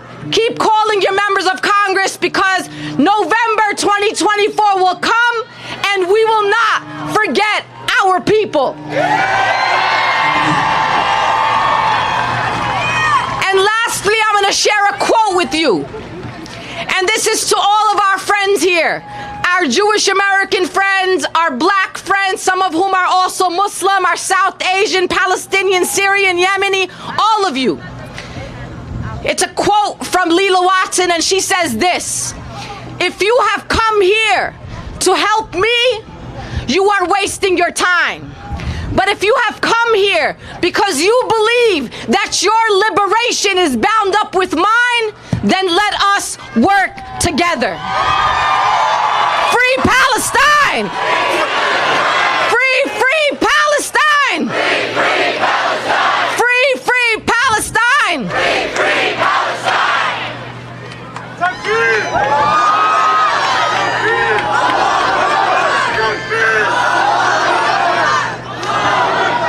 Sisters and brothers, my name is Asma.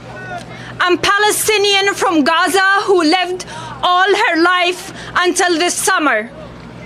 I, like many Palestinians, have survived the Israeli aggression of 2008, 2012, 2014, 2021, 2022, and May 2023.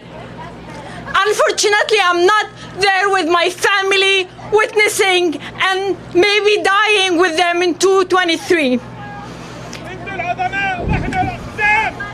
We are surviving a lifetime of Israeli occupation, of constant bombing and violence.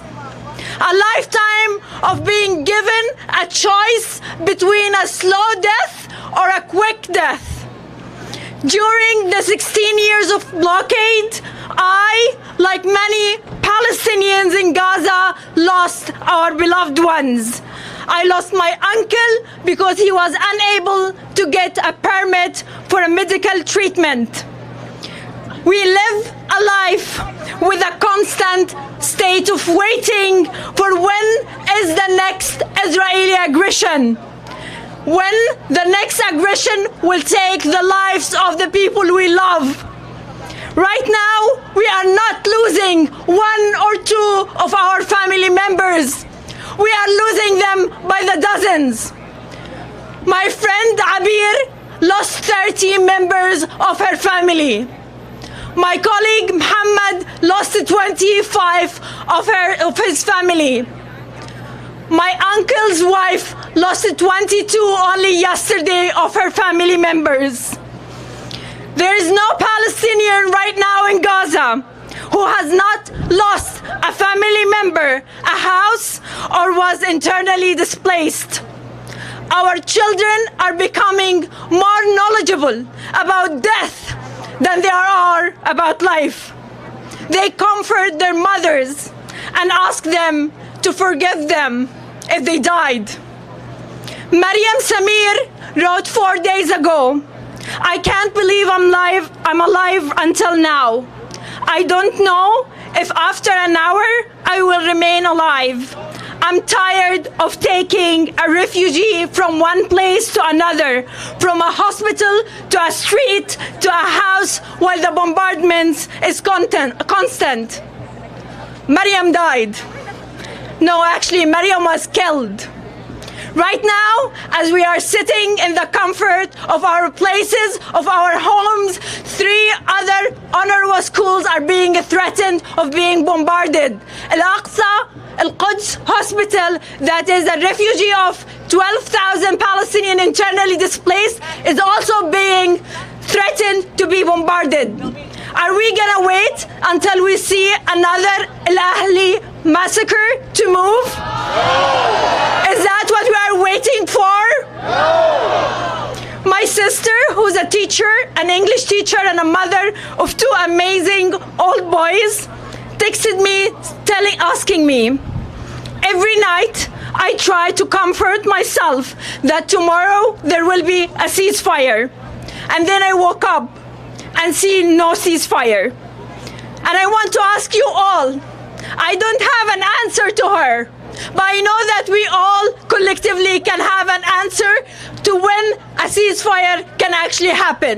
The people in Gaza want ceasefire now, and we should not stay silent until a ceasefire is happening right now.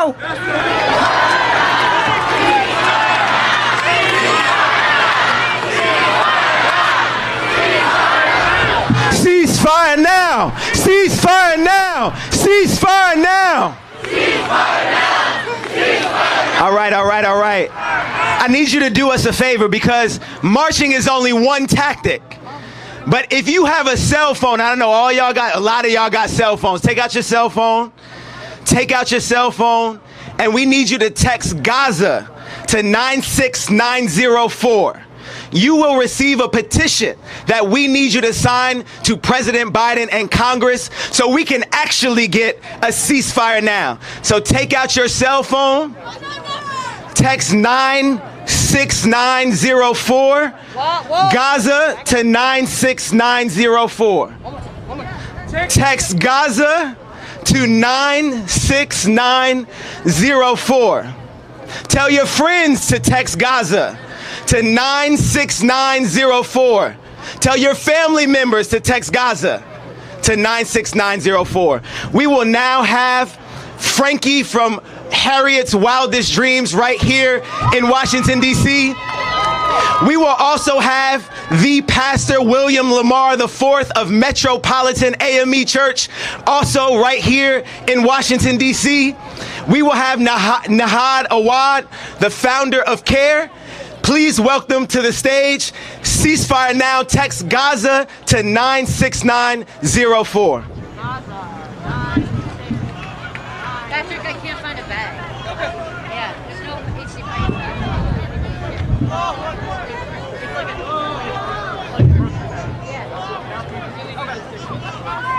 Think it's in somebody's bag? No, it would be in somebody's bag. It would be on the floor. Please prepare me to be a sanctuary, liberating, free and true. With thanksgiving, I'll be a living sanctuary for you. My name is Frankie C. Braun. I'm a third-generation Washingtonian, and a lead organizer with Harriet's wildest dreams. We welcome you to Washington, D.C. We are a Black community defense hub, fighting against oppression and fighting against state-sanctioned violence, much like the violence that is happening in Palestine.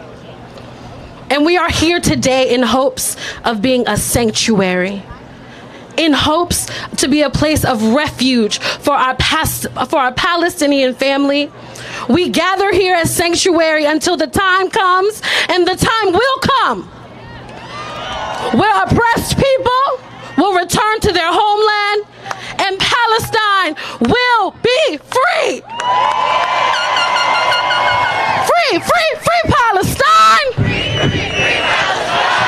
free, free Palestine. Free, free, free Palestine. Free, free, free Palestine. Free, free, free Palestine. And we want to make it abundantly clear that this is not a both sides argument. What is happening is eradication, apartheid, and ethnic cleansing by the state of Israel with the full backing of the U.S. imperial machine. What is happening is the extortion of our American tax dollars to fuel war. That is what is happening. We call for an immediate ceasefire. Ceasefire now. Ceasefire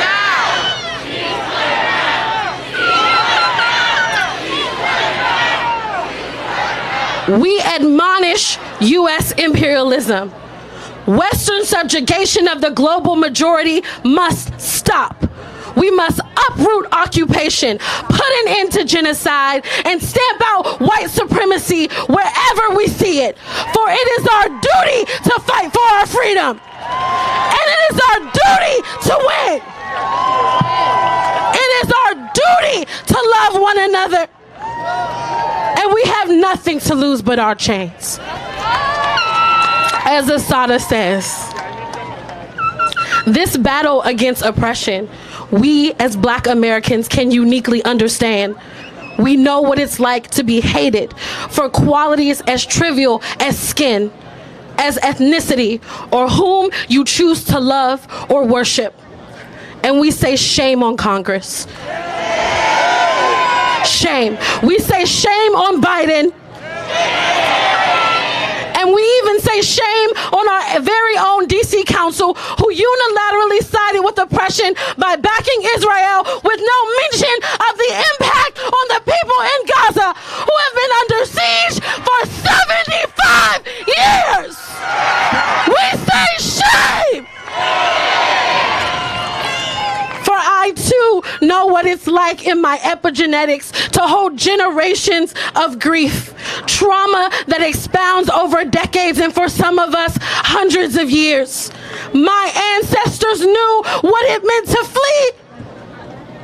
And we stand here firmly and we say, no more. We stand here as a sanctuary for you. And in solidarity with Palestinians and all oppressed people across the globe, we call for not only ceasefire, but for the immediate removal of the occupation. We love you.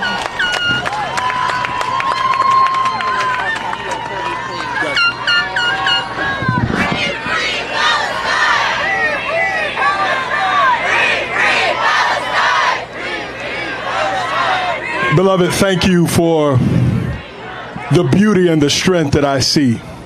Thank you for your presence. And I want to begin by reminding us that the American empire is doing now what it has always done. I want to remind us that America stood with South Africa deep into the presidency of Ronald Reagan. That America supported apartheid then, and America is supporting apartheid now.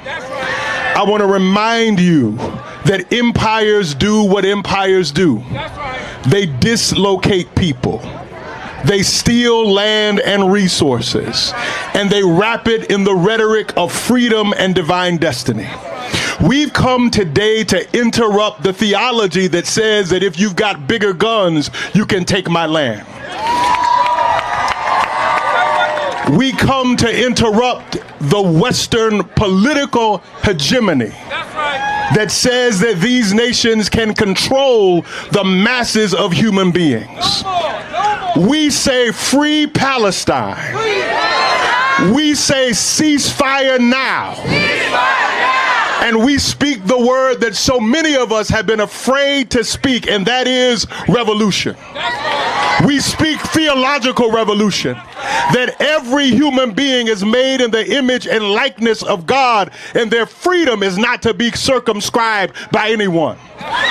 We speak economic revolution, that capitalism, which extracts from our land and from our bodies as it is practiced in the world, must cease. We speak a revolution around human relationships where every human being is as valuable as the next. I stand here in the black prophetic tradition, and let me be clear with you, were it not for our tradition, Harriet Tubman, Fannie Lou Hamer, Pauli Murray, the United States that you have now, where you are all welcome, is a United States that was built by this black prophetic tradition. George Washington's monument behind us did not intend for all of us to gather here. Abraham Lincoln did not intend for all of us to gather here. But black women from around this nation intended it, and other human beings intended it. And I say to you today, if we intend freedom, if we fight for freedom, Palestine will be free. Ukraine will be free. Washington will be free. The world will be free. Ceasefire now! Ceasefire now! Ceasefire now!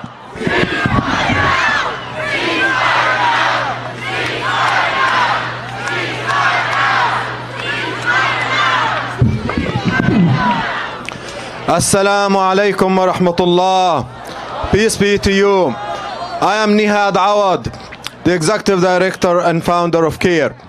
I am also a Palestinian refugee.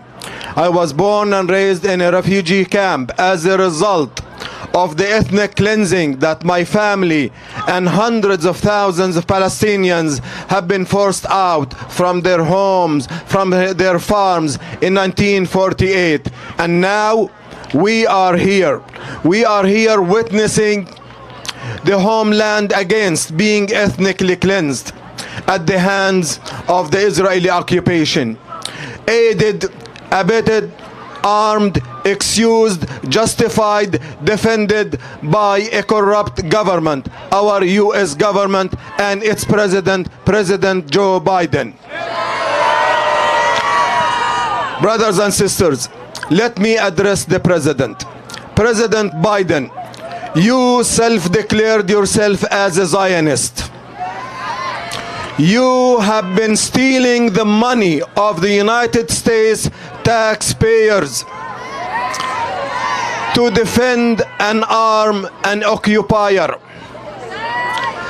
So far, our government, the US government, has spent over $160 billion on an illegitimate, illegal occupation of Palestine. While here in front of the Congress, there are homeless people living under the bridges. We have homeless people living in front of the White House. Our schools are unsafe. We have impoverished communities. The unemployed people are so many. Why don't we spend this money on American people who have earned this money? Let me address the media. Let me address the media. What happened to journalism? What have you done to journalism? What happened to verifying independently the news? What happened to this principle in journalism? You have parroted and repeated, debunked claims that Palestinian babies, Israeli babies were beheaded. You have planted an image about the Palestinian people while they are the victims. You are blaming them and referring to them as the victimizers. Brothers and sisters, we have so far mobilized 160,000 messages to members of Congress. This is not enough. This is not enough. Do you think it's enough? I would like you, when you go home, you turn on your computer, your phone, and look at the petitions. Add your voice. Add your voice from your comfort zone. Add your voice with your fingers and give a voice to Palestine. Finally, I have an announcement. Our annual banquet, our evening of solidarity with Palestine, had to be moved from the Marriott Hotel in Virginia because of death threats and bomb threats and threats to kill people at the hotel. We have relocated our venue to a secure location. If you register, we will give you the location. I would like you to be there in support of CARE's work to defend the rights of Muslims and everyone to speak up, to be safe in their workplace, in the schools, and also speak up for Palestine. We will not be silenced. We will not be intimidated by bigots who are trying to silence your voices. Your voices are critical for the victory of the victims of the Israeli occupation. God will be with us. Thank you so much. Ceasefire now. Free, free Palestine. Free, free Palestine. Free, free Palestine. Ceasefire now. Ceasefire now. Ceasefire now. Thank you. Some of you may be... Is it working? Some of you may be feeling raindrops, but let's remember raindrops are nothing like the bombs falling on Gaza. Let's remember that we are going to stay united and take action until we get the ceasefire that the people of Gaza are demanding, until a Palestine is free for the freedom of us all. You have just heard from many speakers of different movements and different sectors to remind us that we are united as the masses for a free Palestine. As the U.S. government and other Western powers seem all too united to support war and genocide in this moment, the rest of the world, including working people right here in the United States and all freedom-loving people, are united in our quest for a different world where all people, including the Palestinian people, can live in dignity. We know that the current violence could end immediately if those in power took even the smallest step to stand on the right side of history. This moment requires all of us to demand that they do. So I want to remind you again to get out your phones and text to 96904. That's 96904. Text Gaza, because we are not here simply to raise our voices and be heard. We are here to get organized and make demands of those in power, and we are here to win. So while the U.S. government and its allies clamor to the beats and the war drums and annihilation, we join people across the African continent, across Latin America, across Asia, and working people right here in the United States to demand freedom, to demand justice, to demand self-determination. We are here to say no to genocide and no to war, because when we say freedom for Palestine, we join the international struggle for economic and political democracy. When we say free Palestine, we say education and healthcare for all. When we say free Palestine, we are calling for right relations to the land. When we say free Palestine, we are fighting for social justice, for gender justice, for climate justice, and the interests of all working people. As the brother just reminded us, we know all too well the history of this country the history that it inflicted on the indigenous people of this land, the role it played in apartheid South Africa. But let us also remember, just as the struggle to overcome apartheid South Africa became synonymous with global peace and justice, a free and liberated Palestine means freedom, means justice and peace for all of us today. So next I want to introduce another speaker from Gaza, from the Midwest in Detroit, Tariq Ludhan, who will share with us a poem. And following that, we will be joined by the choir, the Ceasefire Choir, to echo the demands to end genocide and war from here to Palestine.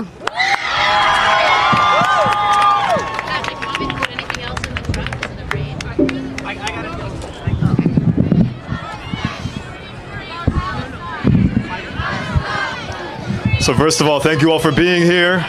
Please give it up for yourselves for being here. All I can say is I wrote this poem 10 years ago and it's still relevant today. But know that you're each shoulder to shoulder together today. Meet somebody new and show up at your congressman's office together in numbers and make sure they hear you. Make this action feed into the next. Here's the poem. We were born with eager feet. These bare boots too used to making the most of barriers and broken concrete when I was 14. I spent the summer in Gaza playing football in the garage of my cousin. Soccer served as a cliche metaphor for escaping. Often, the ball would cross out of our makeshift stadiums and we would go get it. We built our rituals in retrieval. In returning where I found bullets pitted in the porous cement walls of my late grandmother's home, I remember wanting to dissect them for traces of hatred. Just so I could know what gave them the audacity to fly so fast and so strong. So I tried to pry the steel from stone with hands scared and shaking. Like our doctors in bloody battlefield streets trying to pilfer life from the bony pincers of death, and all I could think was, how many? How many bullets?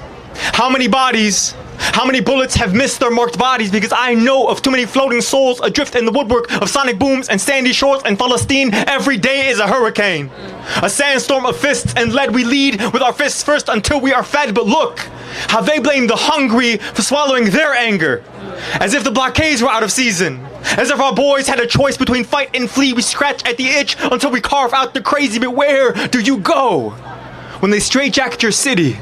When they peel away your borders and build asylums around you, there is nowhere to hide. Imagine having someone reach down your throat just to tickle your spine.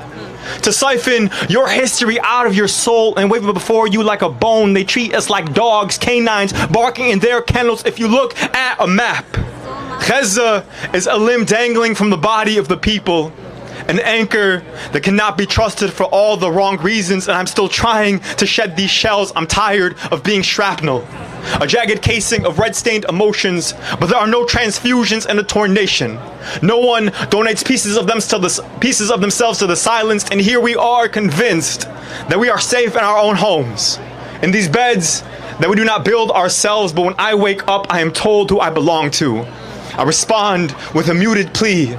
A beggar's tune. My throat is a conglomeration of voices that are not my own. A box of blood and bile being channeled through a vessel that fills itself with the stories behind shattered screams. The holler of a trigger punch piercing through lung shrapnel. Through the exoskeleton streets of a city that I used to wrap my backbone with every day. All I am left with are prayers that one day I can just go back. That my cousins and I will be those mismarked bodies, not bodies in a mismarked land. Free Palestine! I'm going to introduce some of mine to Mario. Okay. Free Palestine! Free Palestine! Free Palestine! All right. You may have been handed a flower already. If you have not been handed a flower already, you will be handed a flower soon. Quick announcement. We need you to hold on to that flower during the march. Turn to your neighbor and say, hold on to the flower during the march. We oftentimes say that we don't give people their flowers while they're living.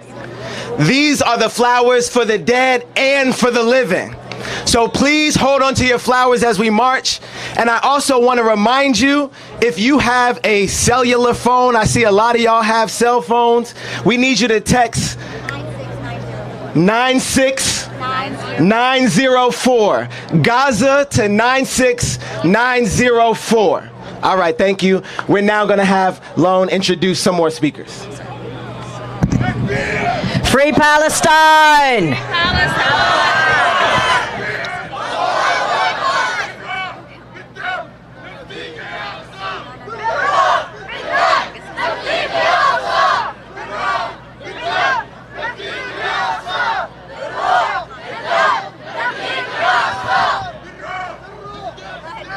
All right. Hi, everyone. My name is Lone Tran. I have the honor of being the National Director of Rising Majority. And I want to introduce our next speakers to give folks a sense of all of the folks who are out here today who are demanding ceasefire. I want to say that we remember Iran, we remember Afghanistan, we remember Vietnam, and we will remember this moment, and we will remember Palestine, and we will remember the decisions of Biden and the U.S. Congress and this government that has committed billions and billions of dollars and hundreds of thousands of bombs for a genocide. And we condemn that. And we will remember the students who have walked out of school to demand a ceasefire. We will remember the teachers who are teaching the real history. We will remember the workers who have walked out of the workplace today. We will remember the clergy who have organized their congregations, and we will remember each of you, mothers, parents, artists, activists, regular, everyday people of conscience. You are my neighbor. I am with you. We are Muslim. We are Christian. We are Jewish. We are queer. We are straight. We are young. We are old. We are white. We are black. We are Asian. We are Muslim. We are Arab. We are Latina. And we are here because ceasefire is a racial justice issue, because ceasefire is a gender justice issue, because ceasefire is an anti-imperialist issue, because for anyone who cares about the future of a multiracial working class democracy, for anyone who cares about the rise of authoritarianism and fascism, we demand an immediate ceasefire. End the occupation. End the U.S. aid to Israel. Our Palestinian comrades, our Jewish comrades, our anti-Zionist comrades, we are with you. You are not alone. You make each of us braver. And with that, I want to shout out some folks who are not on stage and then introduce our speakers. I'm very proud to call Movement for Black Lives my comrades. I am very proud to call the Dream Defenders my comrades. I am very proud to call the Arab Resource and Organizing Center my comrades. I am very proud to call Freedom Inc. my comrades. Jewish Voice for Peace my comrades. If Not Now my comrades. Working Families Parties my comrades. And I am very honored to be able to introduce Zoma Arias, Executive Director of People's Action, and Demario Cooper, Co-Executive Director of Center for Popular Democracy.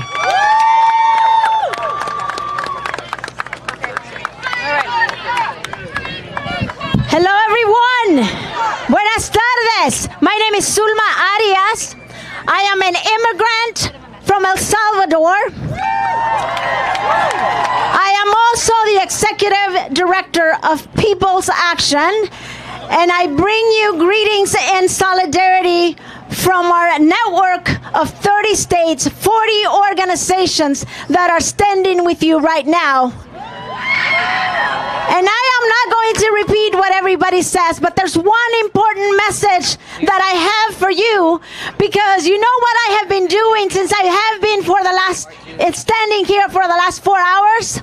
I have been asking my team, my communications team, find any Spanish media and bring them to me, but guess what? We didn't see that many. We didn't see that many, and that is wrong. So what I am here to tell you And what I'm here to tell you from People's Action is that we are training thousands of organizers and grassroots leaders as part of what we're calling an organizing revival. We are training people in the deep practice of community organizing to better prepare us for times like this, because we gotta stop meeting like this.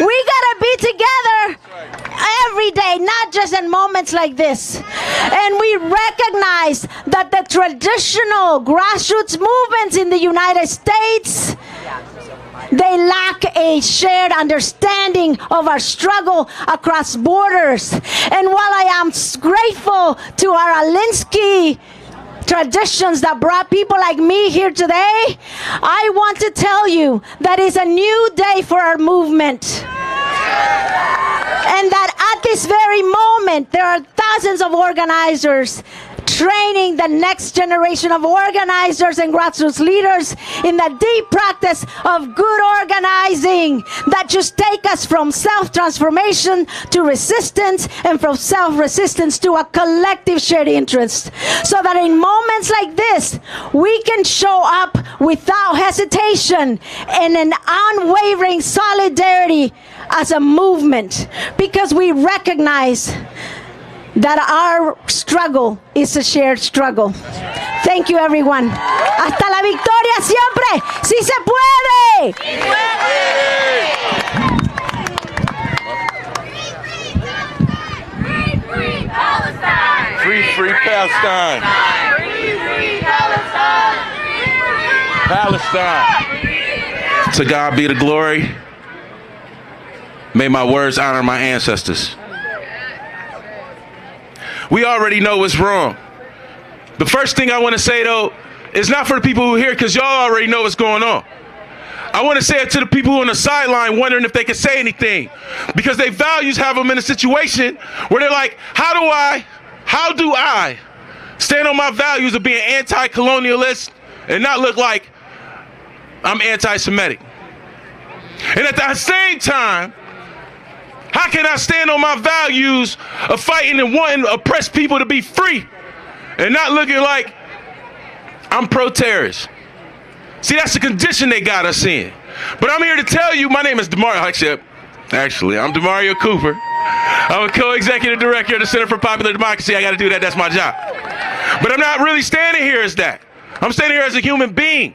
And I'm here to tell those folks who think they're on the sideline, you got to stay on the sideline, that you do not have to stay on the sideline. Because we're not asking you to make a choice about what side you want to be on. We're asking you to make a choice about whether or not you believe in humanity or not. We ask you to make a choice of whether you stand for human beings being able to thrive on this planet. That's what this is about. That's what this is about. And they want to make us think it's something else. But it's only two questions. Either you believe in human thriving or you do not. And the question to the folks that we elect to represent us, the folks that we elect to represent us, we are asking them if you stand on the side of humanity or not. We need a ceasefire. We need our president to demand a ceasefire. And we need to send humanitarian aid to the folks in Palestine who are losing their lives. God bless y'all.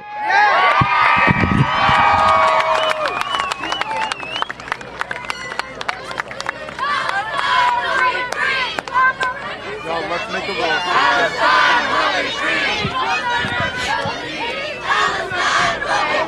Palestine will be free. Thank you all. This has been such a beautiful showing of solidarity. And I think a big part of that is because Palestinians have always been in solidarity with the oppressed everywhere. The song that we want to share with you comes out of Standing Rock. May this body be a bridge. These are the words of Saeed Abdallah, a Palestinian organizer, and it was turned into a song by Tay Martin in solidarity with resistance against Standing Rock. We'll start it out, but we'll love for you all to chime in. May this body be a bridge for the healing this land.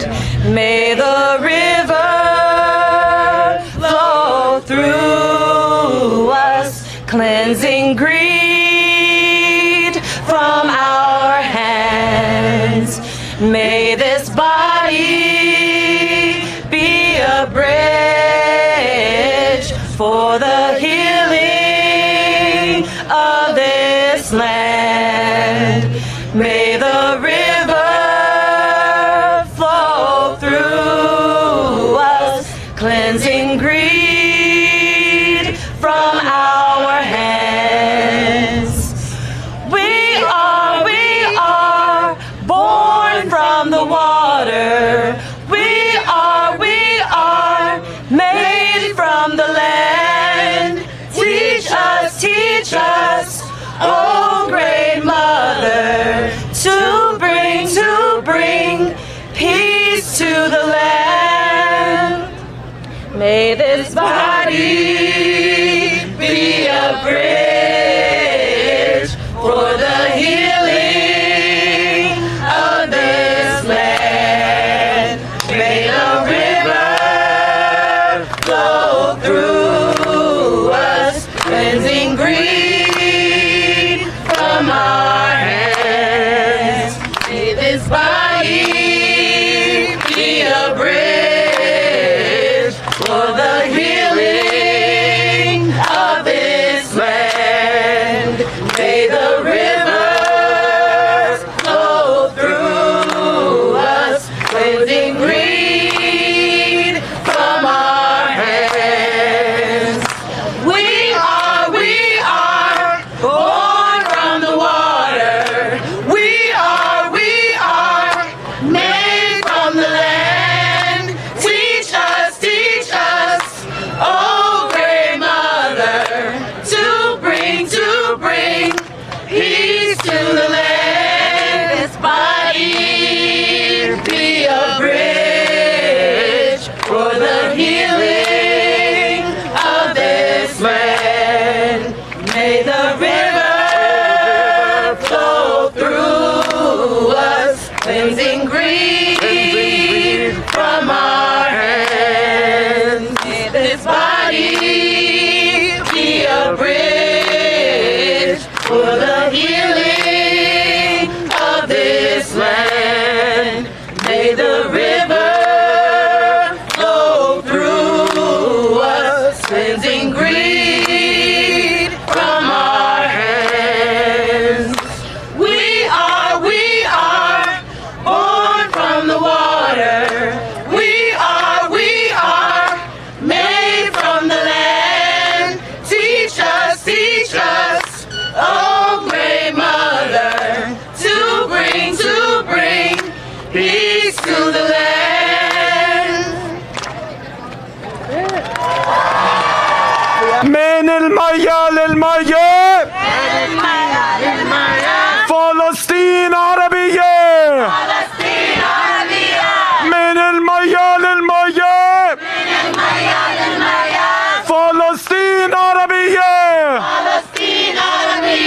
free free free free Palestine! free free Palestine! free free Palestine! free free Palestine! free free Palestine! حرة حرة فلسطين Hurrah, hurrah, Palestine! حرة حرة فلسطين Hurrah, hurrah, Palestine! حرة حرة فلسطين Hurrah, hurrah, Palestine! حرة حرة فلسطين Hurrah, hurrah, Palestine!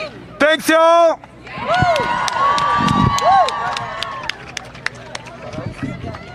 Each of you who has a flower, if you can you please raise it? Raise your flowers in one hand. Raise your fists in the other. These flowers represent us mourning those who've died and fighting like hell for those who are living. Today we are going to march, and when we march at the end, we're going to ask you to lay your flowers down for the people of Palestine, for those who've died, and for those who are living, and for those we are fighting alongside for a free Palestine. Palestine. Today is just the beginning as we build out the movement to ensure that the people of Gaza do not endure one more day of siege, to ensure that the people of Palestine do not endure one more day of apartheid, and to ensure that all of us Palestinians have the right to return to our homeland. We're going to end with some calls to action, so I want to bring back Lone from the Rising Majority and remind everybody here, you and we are the Rising Majority. 96904. Okay. Oh, shit, where's the mic? Free, free Palestine! Free, free Palestine! Free, free Palestine! Free, free Palestine! Okay, make sure to text Gaza to 96904 so that we can continue to build this movement. Free, free Palestine! Free, free Palestine! Free, free Palestine! Free, free Palestine! Okay, are you ready to march? Are you ready to march on D.C.? Are you ready to let Biden and Congress know that we have to get a ceasefire now? That we have to stop this genocide in Gaza? That we've got to end U.S. funding for Israel? Are you ready? Okay, we got some comrades to get us fired up, okay? So hang on to those roses, and then we're going to get into formation, okay? So first I'm going to bring up Ava Borgart from If Not Now. After that, Brittany Ramos de Barros from About Face Vets Against the War. And then to close us out with our call to action, Iman Abid from U.S. Campaign for Palestinian Rights. Today, I'm Eva and I'm from If Not Now. And today, we are here to march with you after a week where thousands of American Jews have been at the White House and Congress demanding a ceasefire because we refuse to let our grief be weaponized to call for genocide. My family's entire bloodline was almost wiped out generations ago. There used to be hundreds of families with my last name. Now there are only a few of us left, and that is happening for Palestinians today. With U.S.-made bombs and U.S.-made guns dropped out and U.S.-made planes. And how dare Joe Biden say that's about Jewish safety when he has said the billions in U.S. aid to Israel was the best investment the U.S. has ever made to protect its interests in the region. Your investment is costing us our lives. It's cost 1,000 Jews this week our lives. How dare you claim it's about our safety? So we are rising up by the thousands to end the lie that Jewish safety is somehow secured by Palestinian suffering. And we are here to tell Joe Biden, while you look for your respect for humanity, get our name out of your mouth. And until then, we will continue throwing ourselves into the cogs of your war machine, alongside every single person here, in a massive, multiracial, multi-faith, multi-generational, anti-war uprising of every single person on the side of life. To say all of our safety is tied together. And we are here until we get a ceasefire now!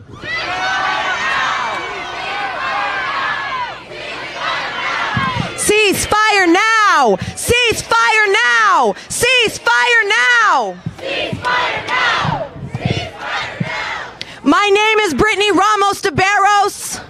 I stand before you, a former U.S. Army captain and combat veteran, to add my voice to yours in one voice, saying no, no, not again, never again, not to anyone. We will not do this again. I deployed to Afghanistan, believing the lies that rich people in their fancy offices told me that I was fighting for the safety of my people. I believed the lie that I was fighting to protect the Afghan people.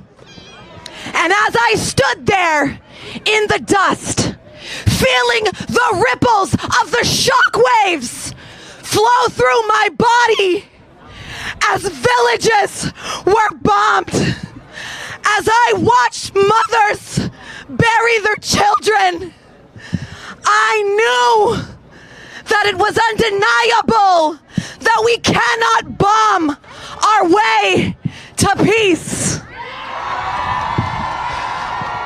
that we cannot kill our way to safety. We will not do this again. Not today, not tomorrow, not ever. Ceasefire now!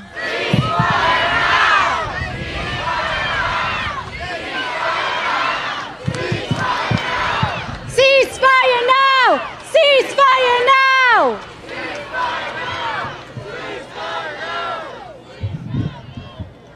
My name is Iman. I'm a daughter of Palestine. Today, I am strengthened by the women of resistance, by my mother, whose hands carry our culture, whose tongue sings our songs, and whose heart aches for our homeland. I carry the strength of my city, my grandmother, who was born free and defied occupation by living and giving life to generations. Our resilience is our resistance. We are here today to demand life, to demand a ceasefire. But we don't just want to live, we want to be free. Free from occupation, free from violence, free to be Palestinian. We demand an end to the U.S. military aid that upholds our occupation. What is happening in Gaza is beyond horrifying. Millions have nowhere to go, nowhere is safe, and nothing is sacred. There is no sanctuary from the bombardment. Homes, hospitals, houses of worship are all targets. Every minute death rains down, and we must act now to bring an end to this slaughter. We know that our liberation is collective. Our struggles are shared. Together we must challenge all forms of structural violence and oppression. We must stand together and demand a ceasefire. We cannot wait. We will not wait. And we will not be silent. We are here today to take action. Congress and President Biden have forced us here. We cannot allow the United States to continue funding this violence. This is a genocide, and every day we wait, every minute that goes by, more lives are lost forever. Palestinian lives deserve to be treated with dignity. Now is the moment to demand Congress to call for a ceasefire. All of us now, take out your phones. Yes, right now, take out your phones and text Gaza to 96904. Over 4,400 Palestinians have died. Do it every day. Tell your friends to contact Congress. Ask your family to do it. Palestinians deserve to live. Remember, Congress does not tell us what we must work with. We have the power to demand what we need and what we want of Congress. As we march, may you carry your ancestry on your back. May you hold the children of Gaza in your hands as we march. May you hold onto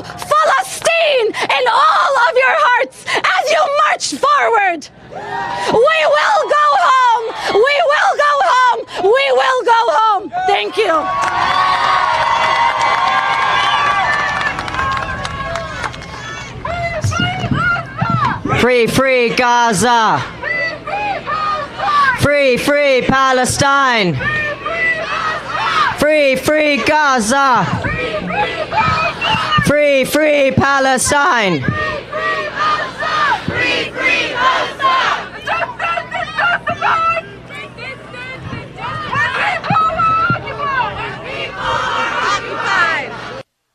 All right, all right, all right, all right. Where's the sound? Free, free Palestine.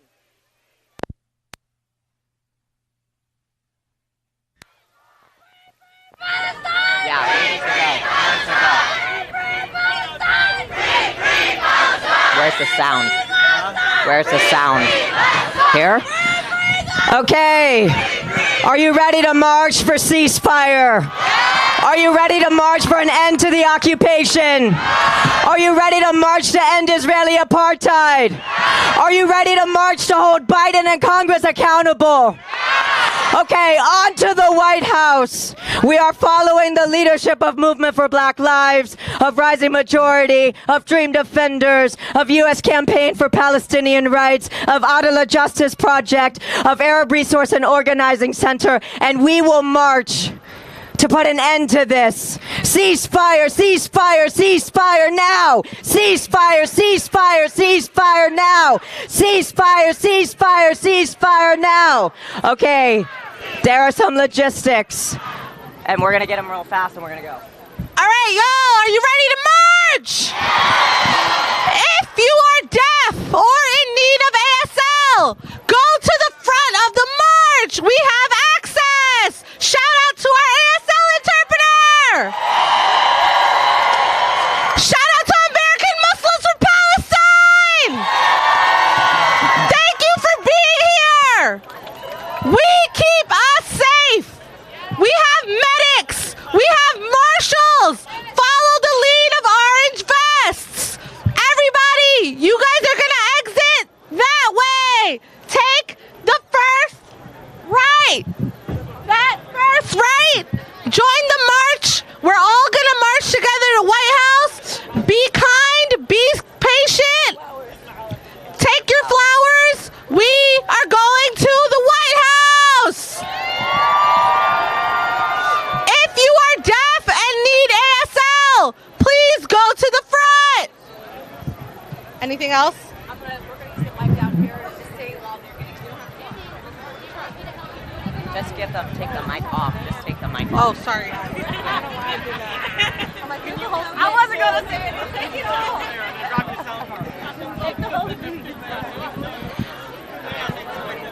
No one is getting. No one is getting left behind. No one is getting left behind this time. We get there together or never get there at all.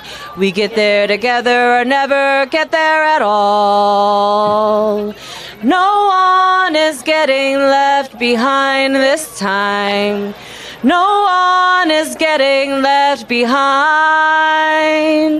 No one is getting left behind this time. We get there together or never get there at all. We get there together or never get there at all. No one is getting left behind this time. No one is getting left behind. No one is getting left behind this time. We get there together or never get there at all. We get there together or never get there at all. No one is getting left behind this time. No one is getting left behind. Oh, cool. Thank you. No one is getting left behind. Just drop that.